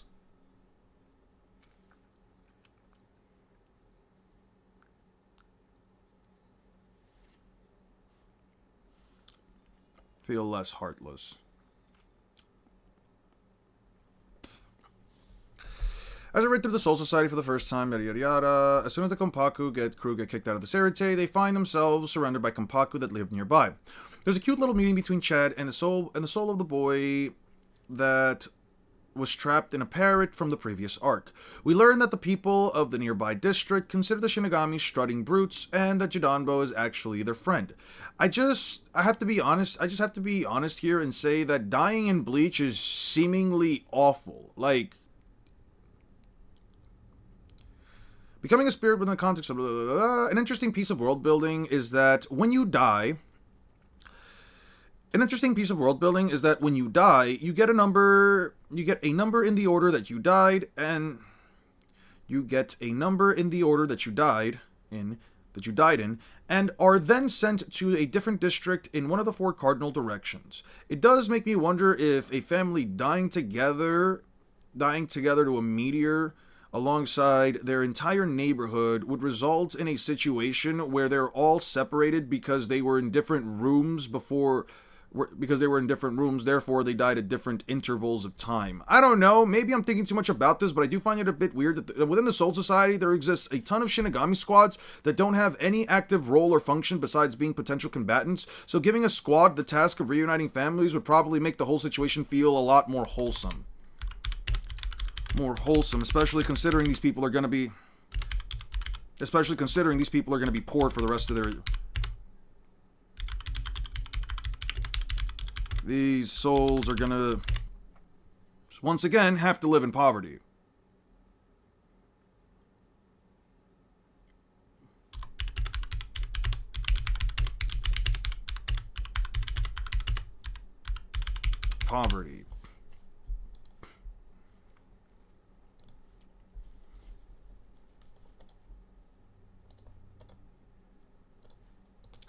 America took her godhood by force from the horn scent. That she didn't want Mesmer around because she was embarrassed. He was an embarrassment to her, and she erased him from history. Yeah, doesn't he love his mother and shit like that because he was afflicted by like a curse upon being born or something? It was something wild, right? God damn it. Why is this over here?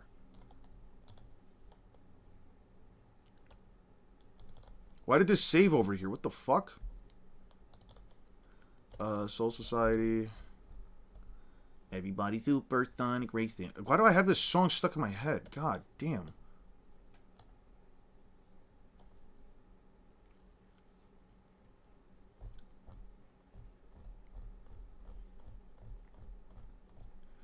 Dude, wait, what the fuck?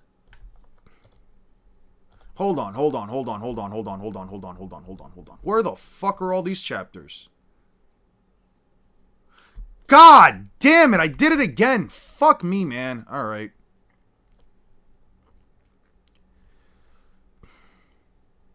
Dude, fuck. Oh, man.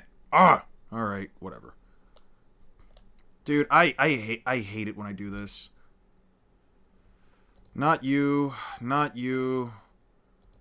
Probably not you.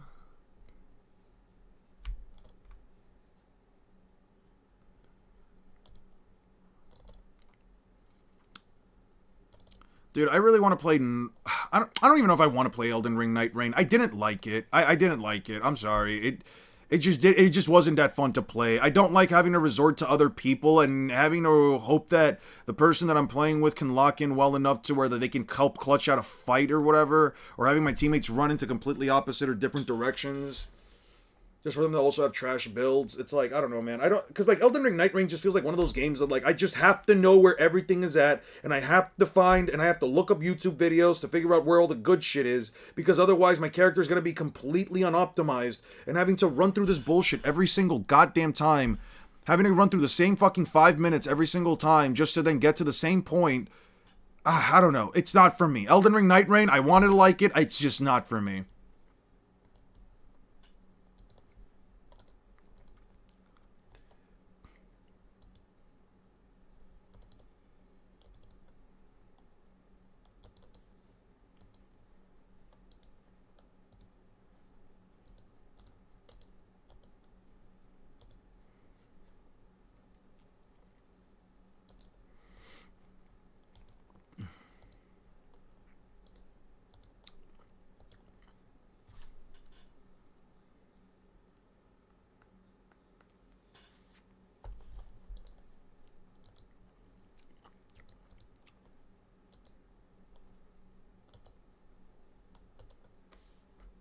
Why are you here?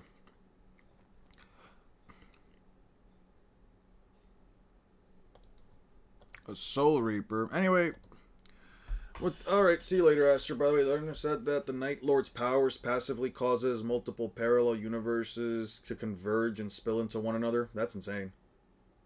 Yeah, Mesmer had some strange powers and mutated with the whole snake thing. Wasn't it like a curse? Despite his royalty, she more or less banished him to the Shadow Realm. Wasn't it more or less a case of like he was afflicted with a curse of like the white snake or like the red snake or whatever the fuck it's called, and she just didn't want to like have to deal with the fact that her son was a walking freak.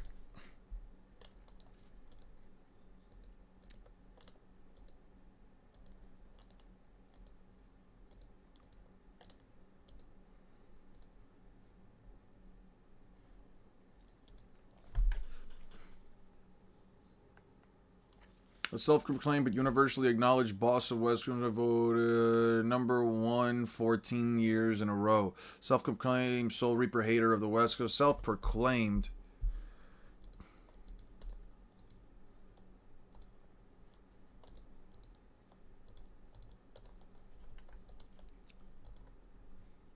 It's the same for her Omen sons, who looked very much... Yeah, what was the whole like thing with like the horn scent though? Like what was the whole issue with like the horn scent? Why do they hate them so much? They just found them to be gross. It was like they just didn't like they just found them to be like abominations or something.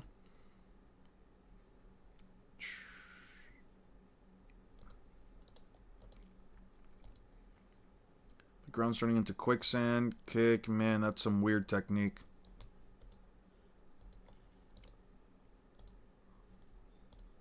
Like that, sting a little. Until junior high, I could even beat Tatsuki at karate.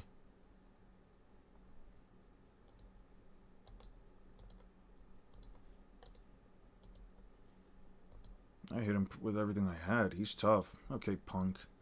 Oh no, boys.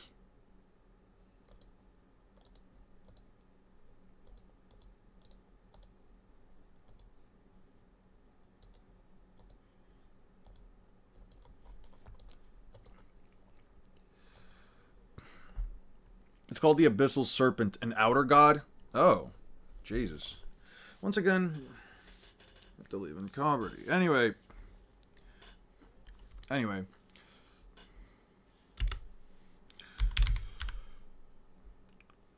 Not too long after, we're eventually introduced to Mukaku. The name is like Mukaku, right?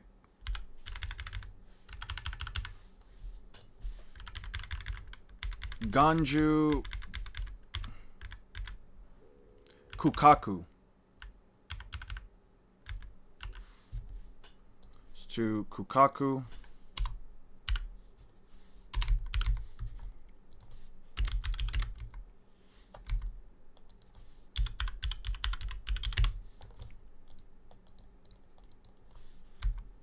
And Ganju Shiba, who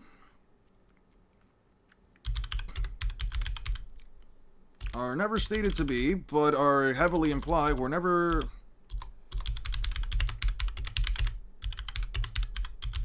stated to be, but heavily implied,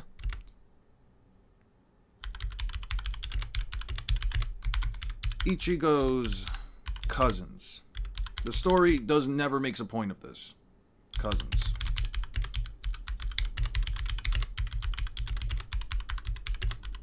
Never makes a point of this. Never makes a... It's within the manga. Within the manga.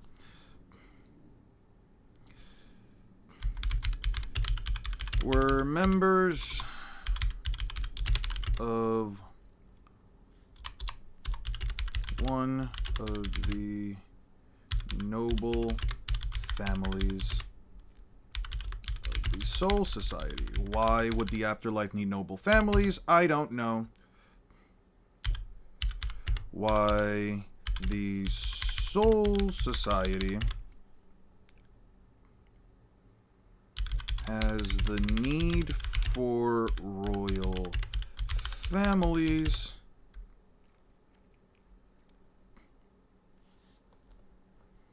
Why the Soul Society has the need for royal families.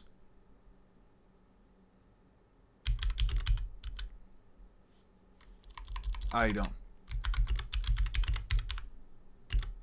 Idea, because the author never bothered to go into detail about it. This is one of the other issues that I have within the context of the story. This is one of the other issues. Hornsils killed Marika's people for their quest for godhood. Supposedly her ascending cursed her bloodline to have cursed children. It's the same for the Omen Sons. The Horn-Sent Jar rituals are probably worse than Molag Bal's rituals to an extent. I mean, yeah, you're stuffing people into jars until they essentially become amalgamations.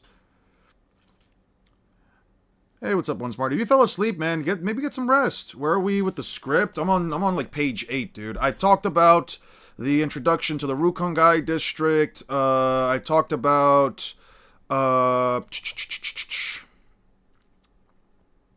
only thing I can think how much I hate the Soul Society and why it needs to burn. But you'll have to wait a bit before I go into that. Gin as a captain, yeah. I'm kind of like getting into like Kukaku and the other fuckers.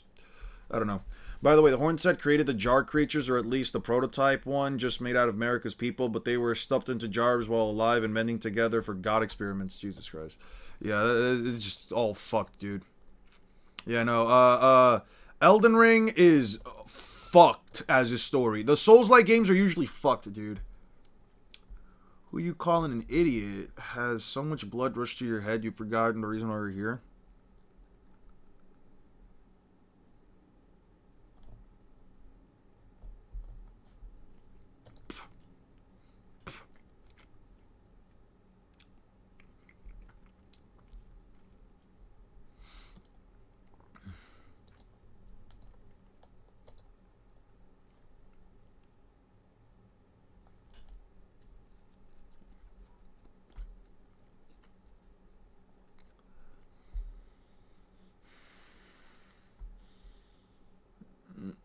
Murray may change residence. Kukaku Shiba. They were one of the members of the royal. They were members of one of the noble families of the Soul Society. Why the Soul Society has the need for royal families, for noble families. Noble families, I have no idea, because the author never bothered to go into details about it within the context of the manga.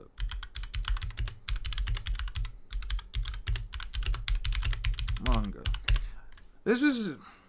I feel like I...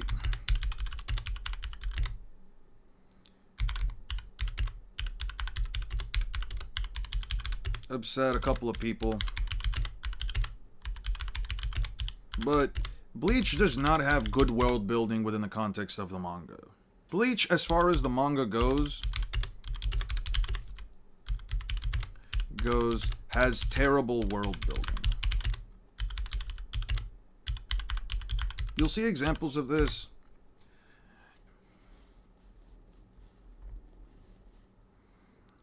Besides the mini rant I had,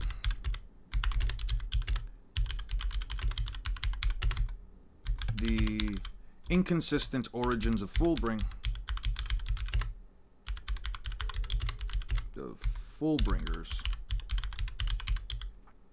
Besides the inconsistent origins of Fullbringers, has terrible world building. Besides the mini rant, there are plenty of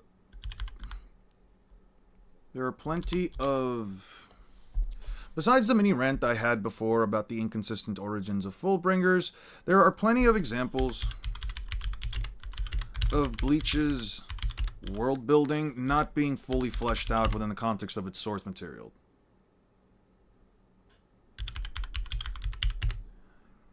Not being fully fleshed out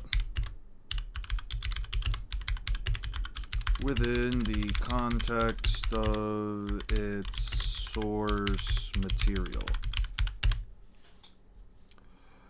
There are more than just that of the jar rituals. They also do the Azerian style punishments before they turn the female shamans into the jar monsters who can't die unless slain.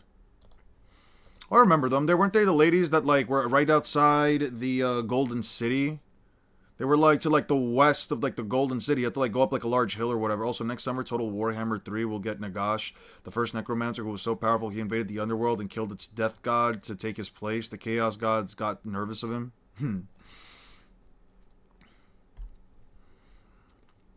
The noble families, the 5 noble families are never... The 5 noble families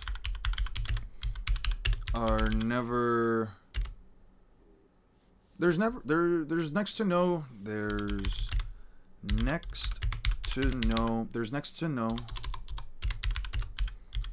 exposition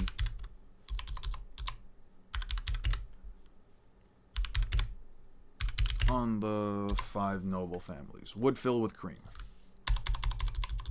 Would also fill with cream. Would definitely fill with cream.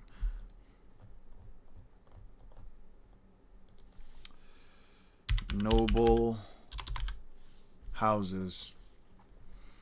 The noble houses of the Soul Society have unclear role in the culture.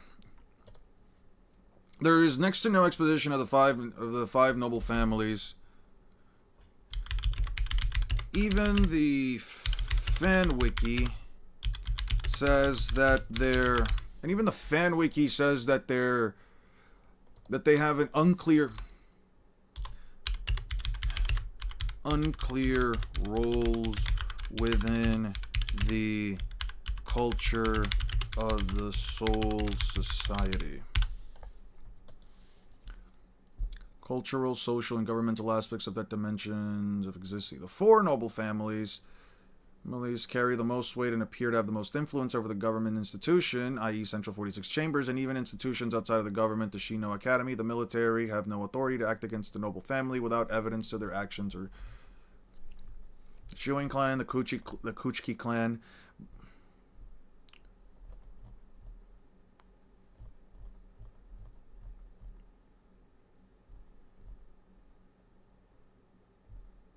Wait, wasn't Ichigo's family like the 5th clan?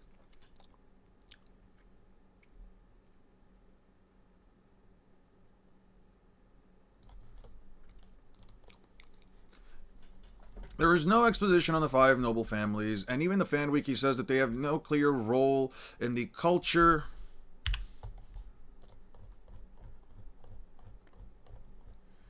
in the culture, social, or governmental aspects of the Soul Society.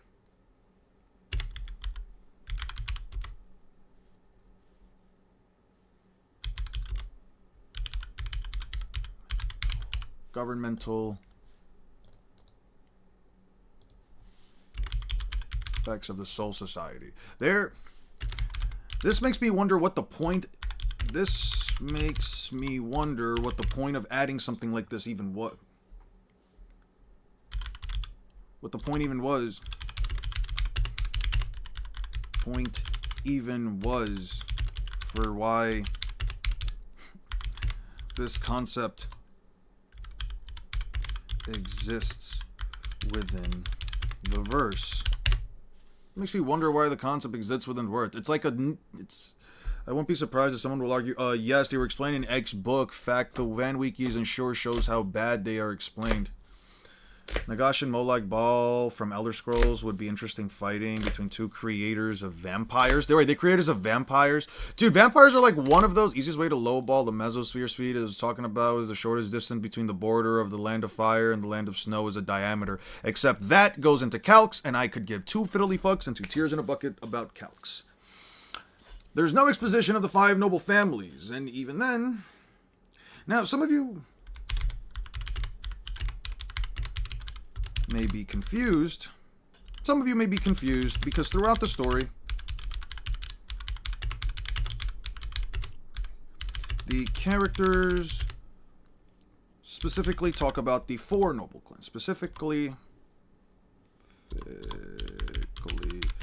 talk about the... Because throughout the story, the characters specifically talk about the 4 noble families. The Shiba clan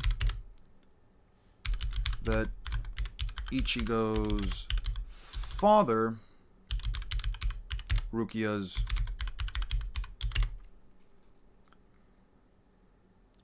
former lieutenant and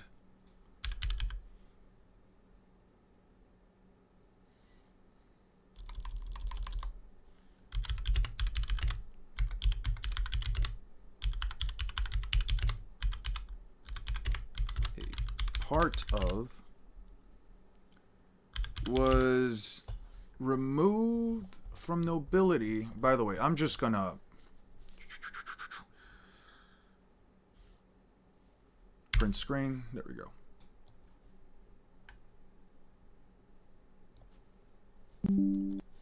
Let me throw this back.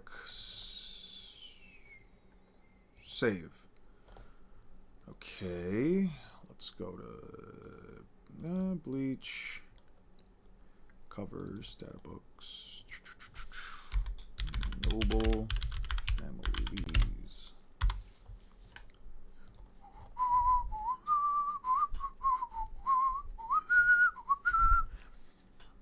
Where it can say the nobility, the Kuchi family also has a white scarf. Scarf is made and family heirloom handed down for generation. The scarf alone is worth enough to buy to manage, but traditionally it has been charged with compiling and protecting the Soul Society, the Kuchiki Manor, the Fang Manor. As a matter of fact, there's like no information on. Was once found prestige from the line. She only lying alongside. For an unknown reason, the Shiba clan family fell from the high stature after the death of Lieutenant Shiba, and the so they now specialize in fireworks. The Shiba clan that Ichigo's father, Rukia's former lieutenant, and Kain Shiba and the Shiba siblings were a part of was removed, lost their title as nobles for no apparent reason. For no apparent reason. Like, there's nothing that even remotely implies it. For no apparent reason. Even the Fan Wiki doesn't know about this. To the point, even the Fan Wiki doesn't know, but surmises it was because of Kai and Shiba's death.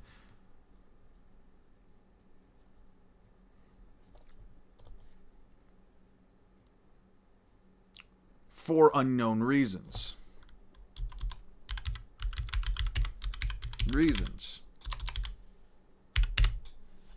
This is another issue that I have with Kubo's writing. This goes into my second issue. World building sucks. Eventually introduced.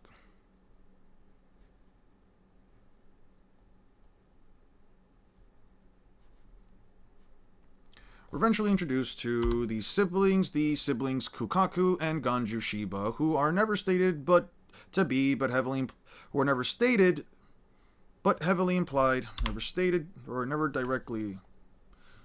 The story never makes a point of this in the manga. Never makes a point of this within the manga, and you just sort of have to piece it together. Just piece it together, sort of. And you sort of just piece it together. Other reasons, which the fan wiki also doesn't know. For unknown reasons. In addition,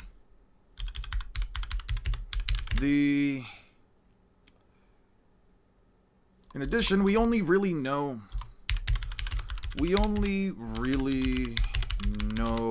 about 3 of the 5 clans, of the 5 noble clans.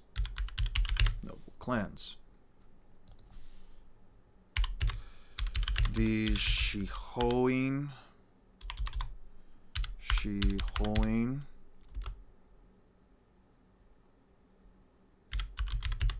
that Yoruichi is a part of the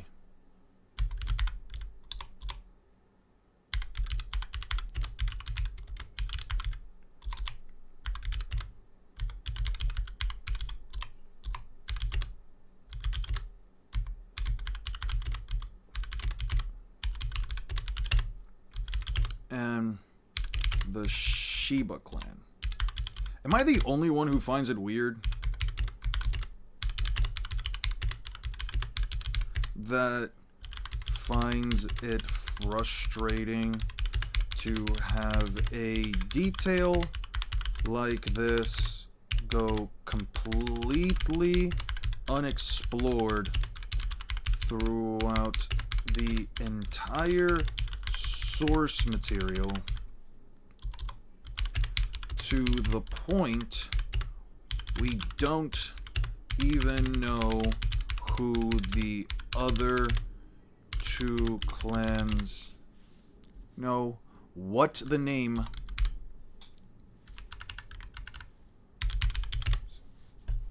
of the other 2 clans are. This is bad world building. What's good, Six? Hey, Six, how's it going, man? I hope you're feeling well. How's your little fever going? I'm good. Six, real quick, since you're here, I wanted to actually, perfect time. For the Agents of Shinigami arc stuff, ooh, this is for, Soul Society. I think you got some Soul Society stuff stuck in here, but it's fine. Jeff sent me the, oh, it's gone now? Lovely, man. Lovely. Love that for you, man. Jeff sent me, some of the scans for, like, the latter parts of the Soul Society. You see right here that, like, he's got, like, the same format that I asked for. What was I gonna say? I've been downloading some of the, images that I told you about. I think I got chapters... Why the fuck do I have this here? I have to move this. One second.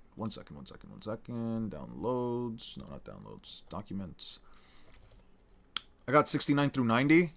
Shit, I've been downloading them. Can you send me, can you please just send me 79 through 90, please? Could you please just send me those? 79 through 90? Because I was downloading them on the side since I figured, like, you know, I'm already here. I might as well just do it myself. I wasn't sure how long it would take, so I was like, fuck it. Could you please send me those? Yeah, this should be in there. Where?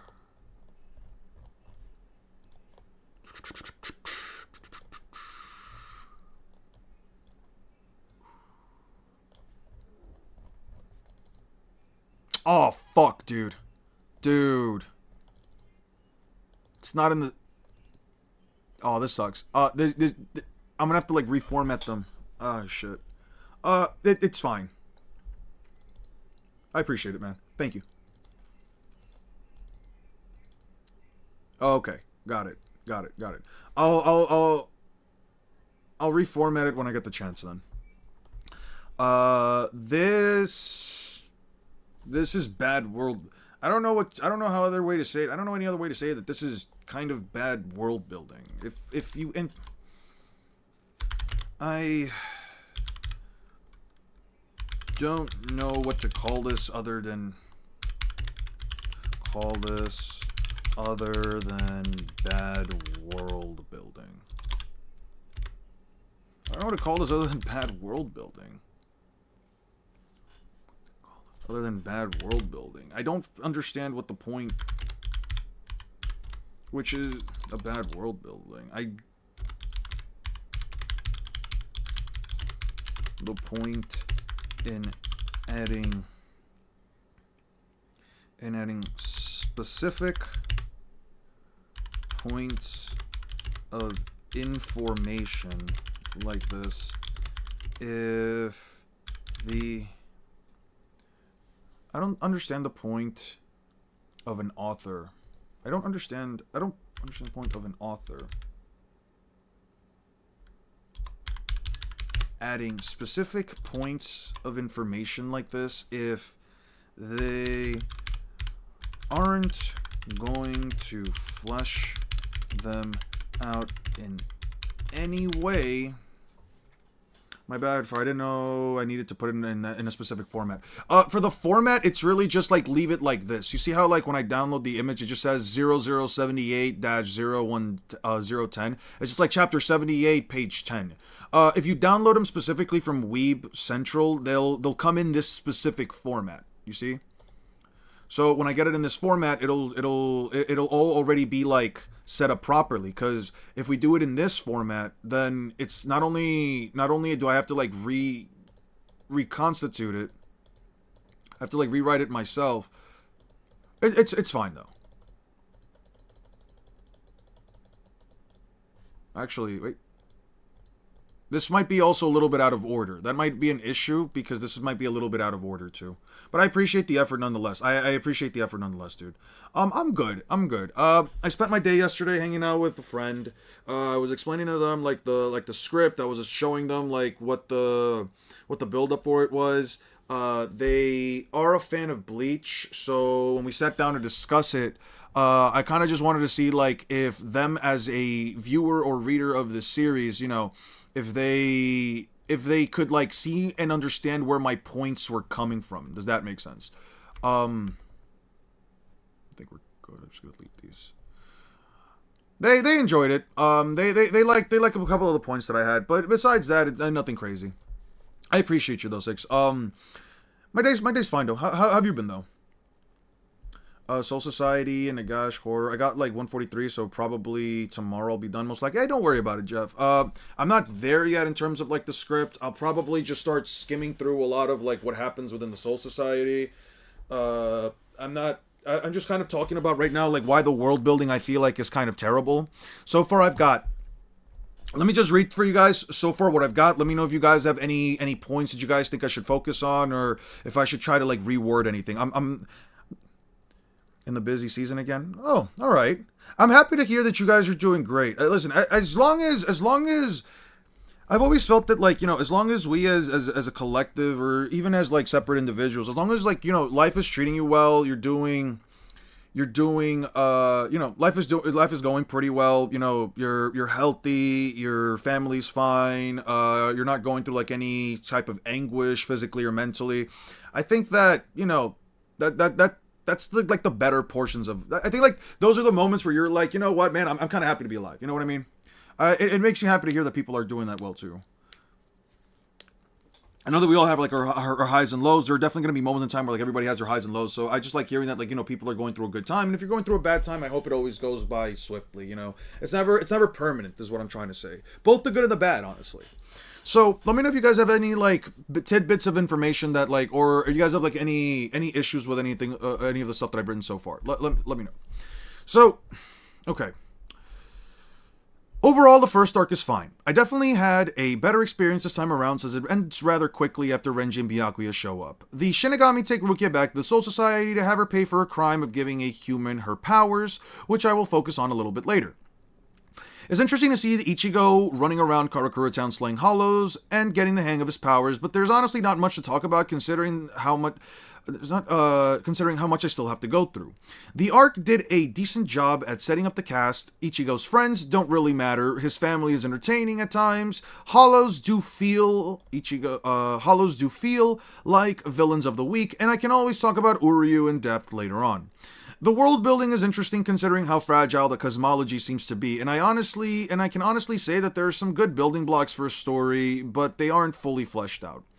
Anyway, considering the trouble Rukia went through to help Ichigo, his friends, and family, in addition to the bond that they developed as comrades through their adventures, our main protagonist is left with no other choice but to regain his powers he recently lost at the hands of Byakuya Kuchiki.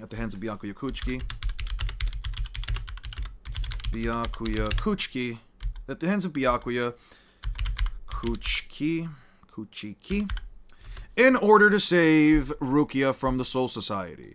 Ichigo and friends do go through a mini training arc in order to bolster their strength for the upcoming battle. I don't think it matters, but battles. I don't have a lot of comment on here besides one thing, or I guess in this case two. Jinta and Ururu are Kisuke Urahara's personal butlers. These kids obviously aren't normal by any means. As employees, they help Urahara with many of his machinations and schemes, but don't really serve any purpose in the story past helping out here and there, especially when it comes to Ichigo's training. Kubo, as a writer, has another bad habit of underutilizing a vast majority of the cast. I'll go into detail about this a little bit later. When we finally arrive at the Soul Society arc, I had some level of excitement because this is usually the arc where everyone says that everything in Bleach changes for the better. Throughout the Agents of Shinigami arc, we are given bits and pieces of information about the Soul Society, so finally getting a chance to see it should be a monumental occasion, right? Well, it's kind of jarring to find out that as soon as we land in the Soul Society, the crew essentially finds themselves in an early Edo Japan, in a place that mimics early Edo Japan.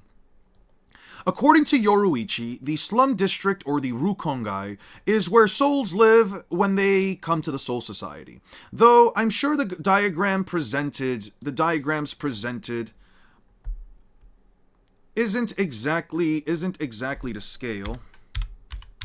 It does imply that the larger part of the Soul Society is taken up by the slums. There is an immediate distinction between the Serete and the Rukongai district, where we can see actual houses and buildings within the Serete versus wooden straw houses versus wood and straw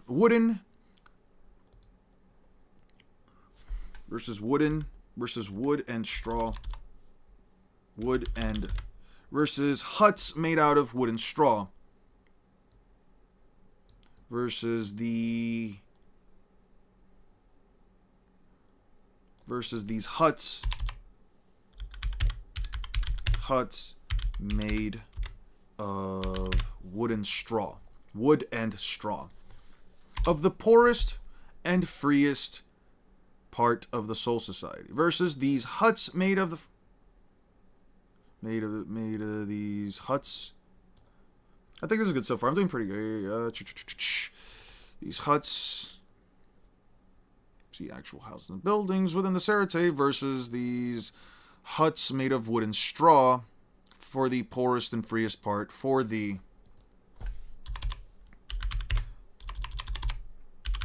poorest and freest part of the freest part of the Soul Society. As soon as Ichigo tries to run into the Serite, these massive gates fall from the sky and he's intercepted by the gatekeeper Jidanbo. Funny enough, I like this character. He's big, goofy, and has good manners. He's big, goofy, has good manners. He's a bit of a softie, and most importantly, he's got a fez hat. He literally calls Ichigo a nice guy after he broke his axes, after Ichigo apologizes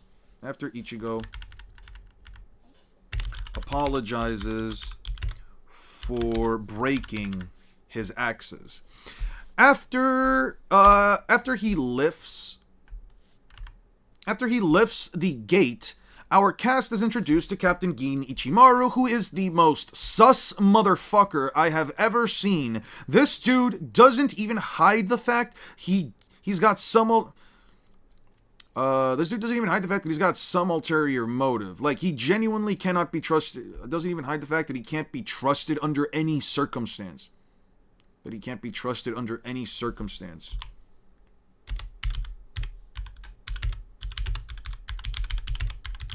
I'm also going to focus on him later, but I'll focus on him later.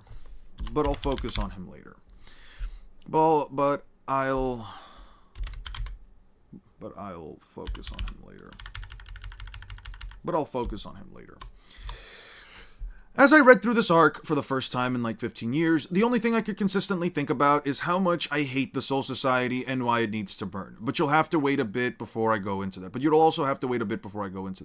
Gin, as a captain, randomly has the authority to kill one of the gatekeepers for losing.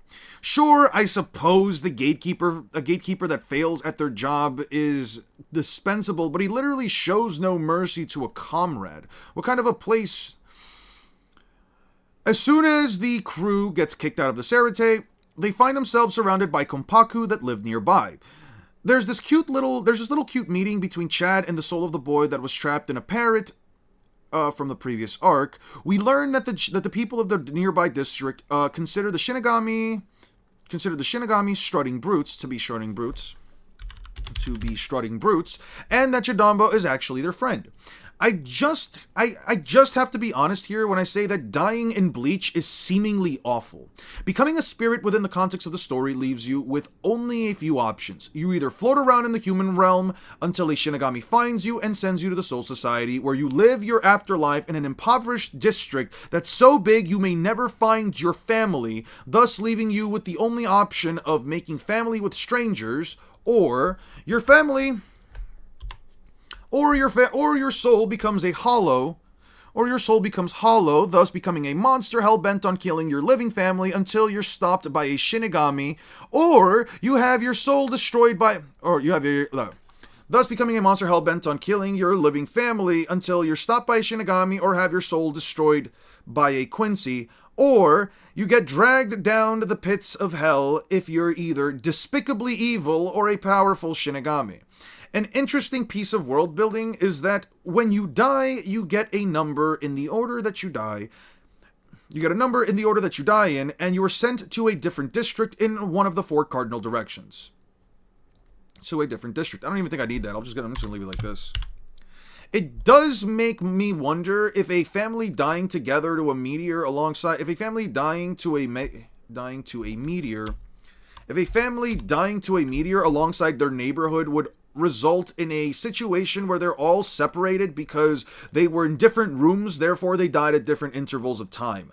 I don't know, maybe I'm thinking too much about this, but I do find it a bit weird that within this Soul Society, there exists a ton of Shinigami squads that don't have any active role or function besides being potential combatants. So giving a squad the task of reuniting families would probably make this whole situation feel a lot more wholesome, and maybe make the Shinigami feel like actual good guys. And maybe it could build some rapport between the Shinigami and the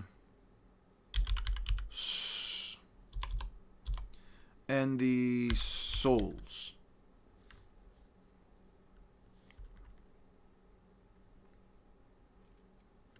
And the Konpaku. especially considering these souls once again live in poverty. Considering they once again live in poverty. They once again live in poverty. We're eventually introduced to siblings Kukaku and Ganju Shiba, who are never stated but heavily implied to be Ichigo's cousins. The story never makes a point of this within the manga, and you sort of just piece it together yourself. They were members of one of the noble families of the Soul Society. Why the Soul Society has the need for noble families, I have no idea, because the author never bothered to go into details about it within the context of the manga. I feel like I'm going to get upset a couple of people, but Bleach, as far as the manga goes, has terrible world building. Besides the mini rant I had before about the inconsistent origins of Fullbringers, there are plenty of examples of Bleach's world building not being fully fleshed out within the context of its source material. There's next to no exposition on the 5 noble families, and even the fan wiki says that they have unclear roles within the culture, social, and governmental aspects, the cultural, social and governmental aspects of the Soul Society. This makes me wonder what the point even was. This makes me wonder what the point even was for why this concept exists within the verse. Why this concept exists in the first place. Some of you may be confused because throughout the story, the characters specifically talk about the 4 noble families. The Shiba clan that Ichigo's father was a part of, Ichigo's father, Rukia's former lieutenant, and the Shiba siblings were a part of, lost their title as nobles for unknown reasons. In addition, we only really know about 3 of the 5 noble clans. The Shihoin clan that Yoruichi is a part of, the Kuchiki clan, which Byakuya and Rukia are a part of, and the Shiba clan. Am I the only one who finds it a bit frustrating to have a detail like this go completely unexplored throughout the entire source material to the point we don't even know what the names of the other 2 clans are? I don't know what to call this other than bad world building. I don't understand I don't understand the point of an author adding specific information like this if they aren't going to flesh it out in any way, and they're only going to leave me wondering and if they're only going to flesh them out in a half-assed manner. Bleach as a story. Some people don't know Yoruichi are royals. Hell, half of the Gotei 13 are royals. Isn't it inconsistency that Gin was shown to be evil before the reveal that he was working with Aizen? Because later we find out he's actually a good person who was just trying to kill Aizen. It's not inconsistent, it's not inconsistent, more so, it's just that Gin as an individual really just has this aura about him just being untrustworthy. Throughout every single scene that I see Gin Ichimaru in, I'm constantly thinking to myself, how does the Soul Society, point of the author adding specific points of his Bleach as a story has so much unexplored territory. Bleach as a manga has so many unexplored plot points. Many unexplored plot points.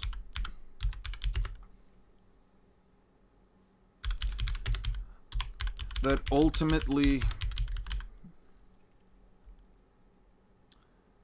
ultimately makes the entire experience feel empty, because it left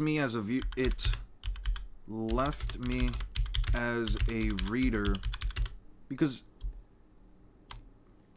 it makes me not want to engage with the world if there is no payoff.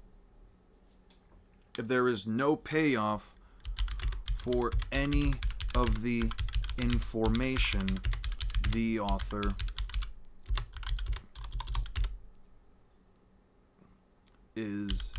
feeding. If there's no information for the author is feeding me. When you get to the Nemu stuff with Mayuri, you gotta show him hiding in the background following Uryu and Orihime. Well, that'll probably be for like my next stream tomorrow, but you can point it out to me if I get across to that. I know I'm not gonna be really like focusing on the fights too much, other than like maybe like the Uryu fight with Mayuri Kurotsuchi, Kenpachi versus Ichigo, so on and so forth.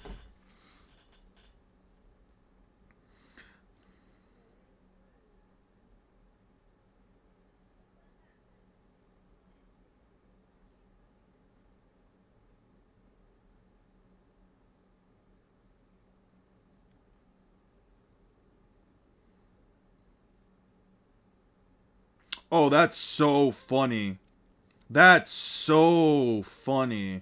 Mystic Reflection plus Avenger of Zendikar.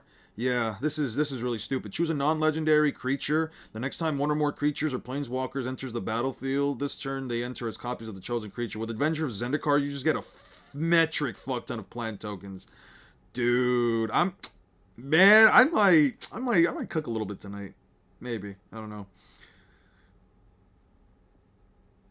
Oh, that's... Wow.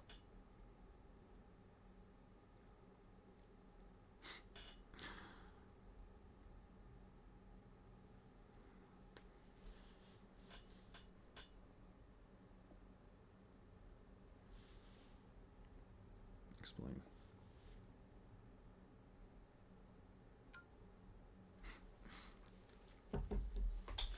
I meant to showcase him being a creeper, not for the fights. Oh, yeah. You said you're not focusing on the fights, but will you go over the fights in Bleach as a whole? I'm not going to be going over every single fight in Bleach. I'm going to be going over some that I'm just like, these are fine, these are not fine. I really don't know what else to say. Like, there's no payoff. Makes me not want, makes the entire experience feel empty because it makes... Bleach as a manga has so many unexplored plot points that ultimately makes the entire experience feel empty because it makes me not want to engage with the world if there is no payoff for any of the information that the world is feeding me. One of the things that I hear fans praise the series for, one of the things I hear the fans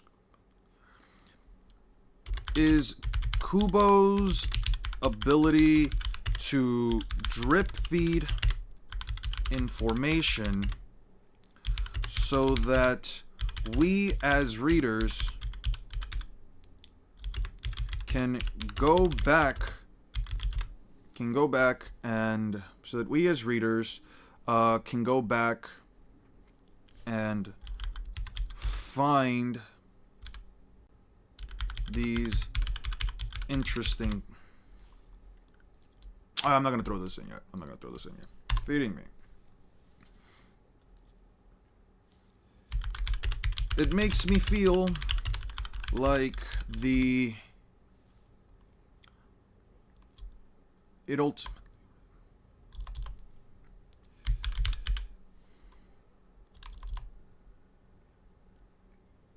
author is feeding me. Should probably go over the major story important fights. I'll go over a few. I'm not going to go over all of them. Again, it's going to be too long otherwise. Since you mentioned card games, I found a TTRPG that's like D&D fused with Yu-Gi-Oh! This week, where each player makes their own custom decks and plays a plot similar to Battle City. So it's kind of like a draft set then, right, Drachno? Might run it this week. It's like a draft set. What's the name of the game? I like Yu-Gi-Oh, so I mean, I'm always down. I've seen like draft. I've always been interested in trying out like draft versions of games. I tried it out for Magic the Gathering when in MTG Arena, but draft in MTG Arena sucks. I don't like it. Anyway, moving back to the point, Kukaku and I'm assigning a man to oversee the operation. Trouble. Kokaku's a woman who's a kid. I've had exchange lists like this for too long. I'm assigning a man to oversee the operation, but I trust you. I'm not sure about these kids. Just one more thing. He's my little brother. He's a useless brat. My name is Ganju Shiba. No, you make your own custom cards, and the DM, who is in this case, is called the judge to greenlight them. Oh, that's pretty... Okay. Every player has their own unique deck. I don't like that. I don't like players just building up their own stuff. I like it like if the cards already do something and I can make it. The TTRPG is called Perfect Draw.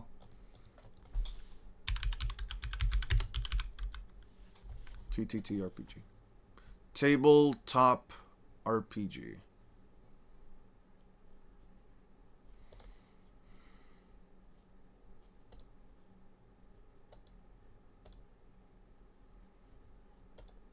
Oh, it's a tabletop simulator.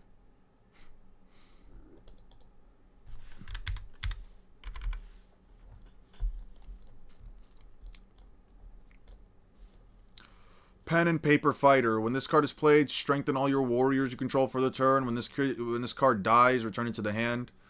Warrior, Ace, Normal. Okay, when a Spirit Samurai wins a clash, how do you win a clash? Regalia of Ultra Violence. You are a strong warrior with pressure. You can attack.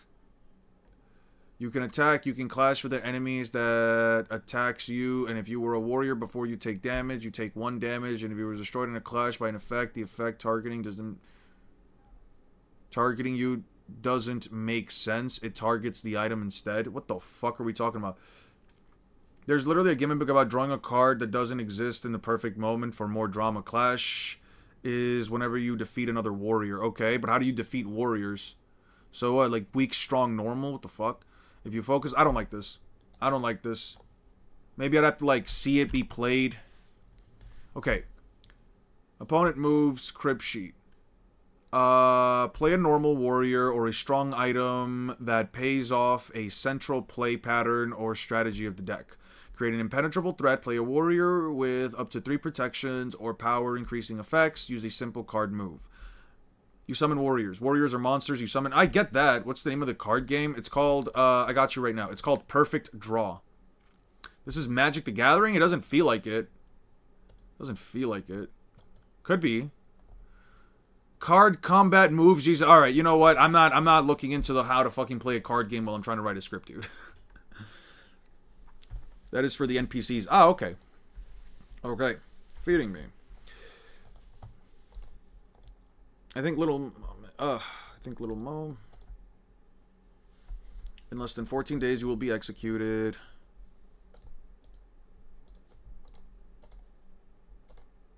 Can you see Rukia out that window? The Sokyoku, the instrument. You may stare at it, the window each day. The assistant. We must go. Assistant. Here's a tidbit of idle gossip for you. Yesterday, a Soul Reaper with orange hair.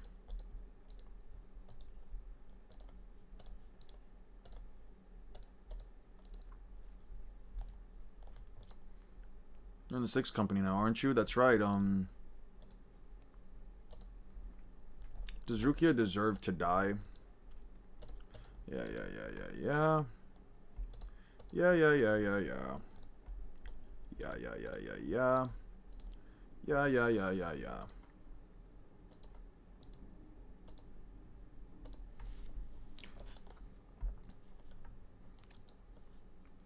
Now, this one's more so just out of, like... This issue right here.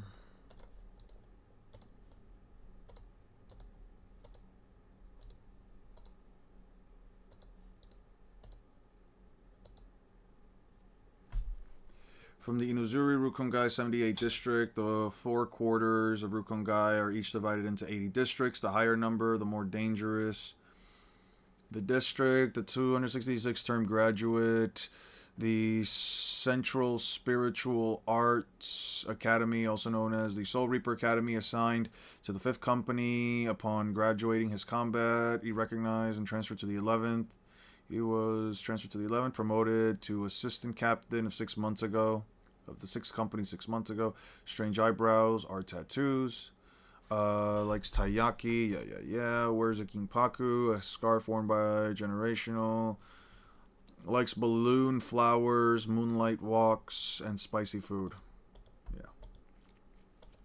Oh my god, that's so interesting. Oh my god, you guys know that Byakuya Kuchiki likes spicy food. Oh my god, that's like the most interesting Tate bait.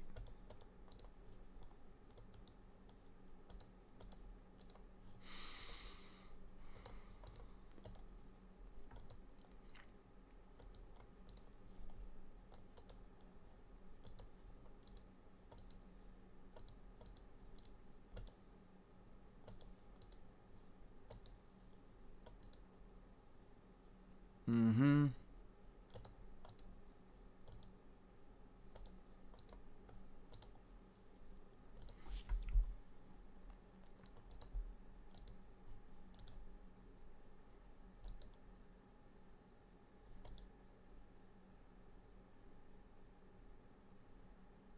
Told you never speak of that. Yeah. So, 2 players play the game. You share control of the body. Okay. One of the NPCs has an NTG-themed deck with mana. The DM judge controls the NPCs as if it was D&D, and the players pick one of 15 classes as you play.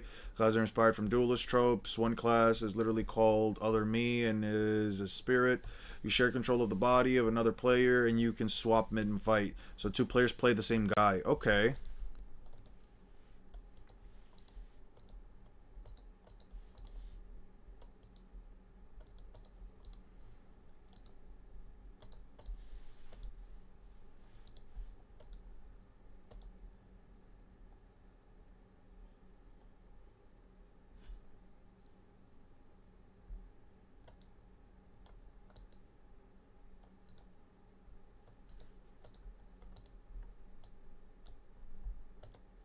Yeah.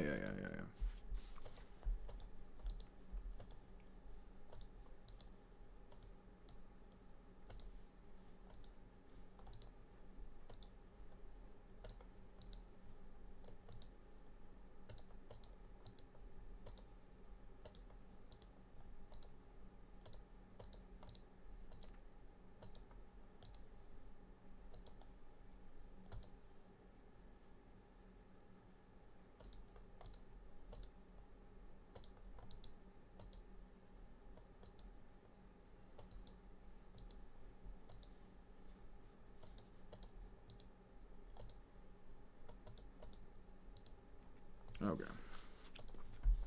As our protagonist. Anyway. Feeding me. Didn't exist in the first place. Feeding me. Moving back to the actual story. Ichigo and friends.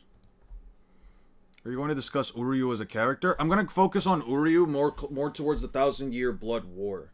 Because I feel like if I'm going to talk about Uryu, I might as well get it all out of the way in one shot. Because I feel like for a character that's meant to be like as smart as him, the whole action of like, you know, going out of your way to like, you know, join the main bad guys, do all this shit. It's kind of like antithetical, ironic since his ability is the antithesis, is antithetical to like him, you know. How do I put it? Uryu is a character, someone that like I don't necessarily care of. Like from the moment I see him, I'm like, who the fuck is this dude? And oh man, he shoots a bow and arrow. Oh, that's not cool to me in the slightest bit. But he shoots a bow and arrow. He talks about hating like Shinigami, Soul Reapers. I don't really view Uryu as like cool or even as like an interesting rival. I just kind of view him as like the nerdy kid who's like being super fucking angsty about this whole thing because he's mad about something that Shinigami's did, so he has to take it out on Ichigo. And like, yeah, eventually, you know, they become friends and everything, and they're kind of like go past their issues and what have you. But at the end of the day, like, Uryu just kind of gives me no reason to want to care for him. I thought he was a dumbass. Yeah, doesn't really develop much. He's just kind of there. Yeah, like, I don't know about him not developing much. I mean, he doesn't really, I guess, yeah, he doesn't really feel like he really grows as a person besides like accepting Ichigo and the others as friends, you know what I mean? But besides that, it's anyway. So back to the story. Back to the plot. As far as the Soul Society part goes, the most interesting part, at least to me,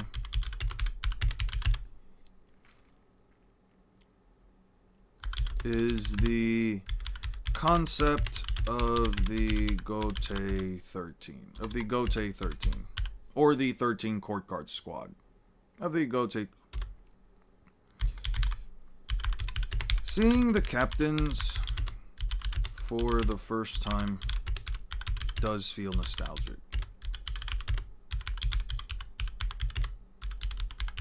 Though,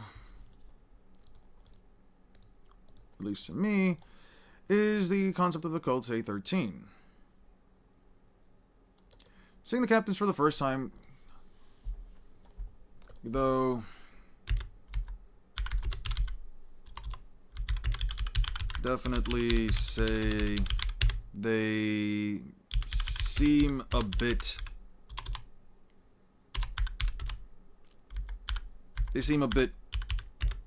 ill. They seem a bit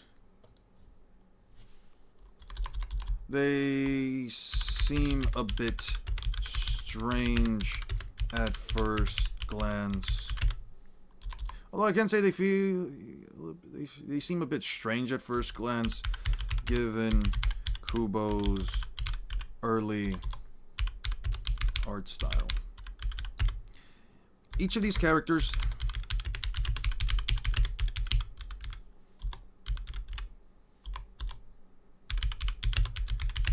completely distinct designs.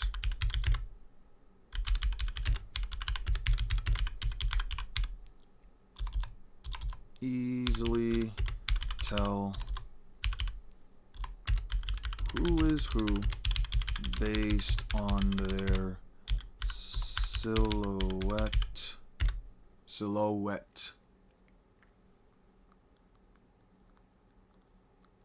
Based on their silhouette. I'll probably leave it there. Although it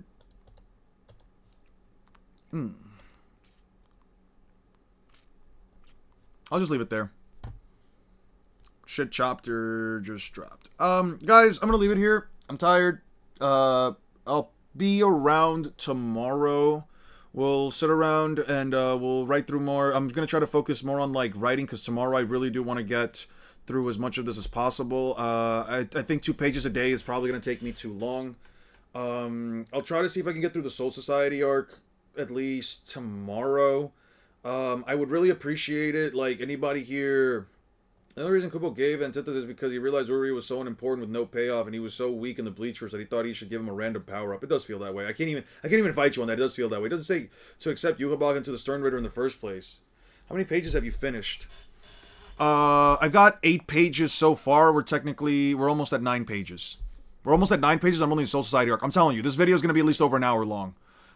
If I don't get it out within this month, I hope you guys can understand why, but I will be trying to edit it as much as possible. I'm actually kind of happy I'm not going anywhere for the holidays, and I'm basically going to be alone, because it really just leaves me with, like, no room to really... It genuinely leaves me with, like, no room to really, like, bullshit it either. My mom is leaving the country, I think, like, this upcoming week.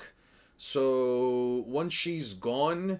the only things I'll really have to, like, spend extra time on like, the background is just gonna be, like, cooking and cleaning.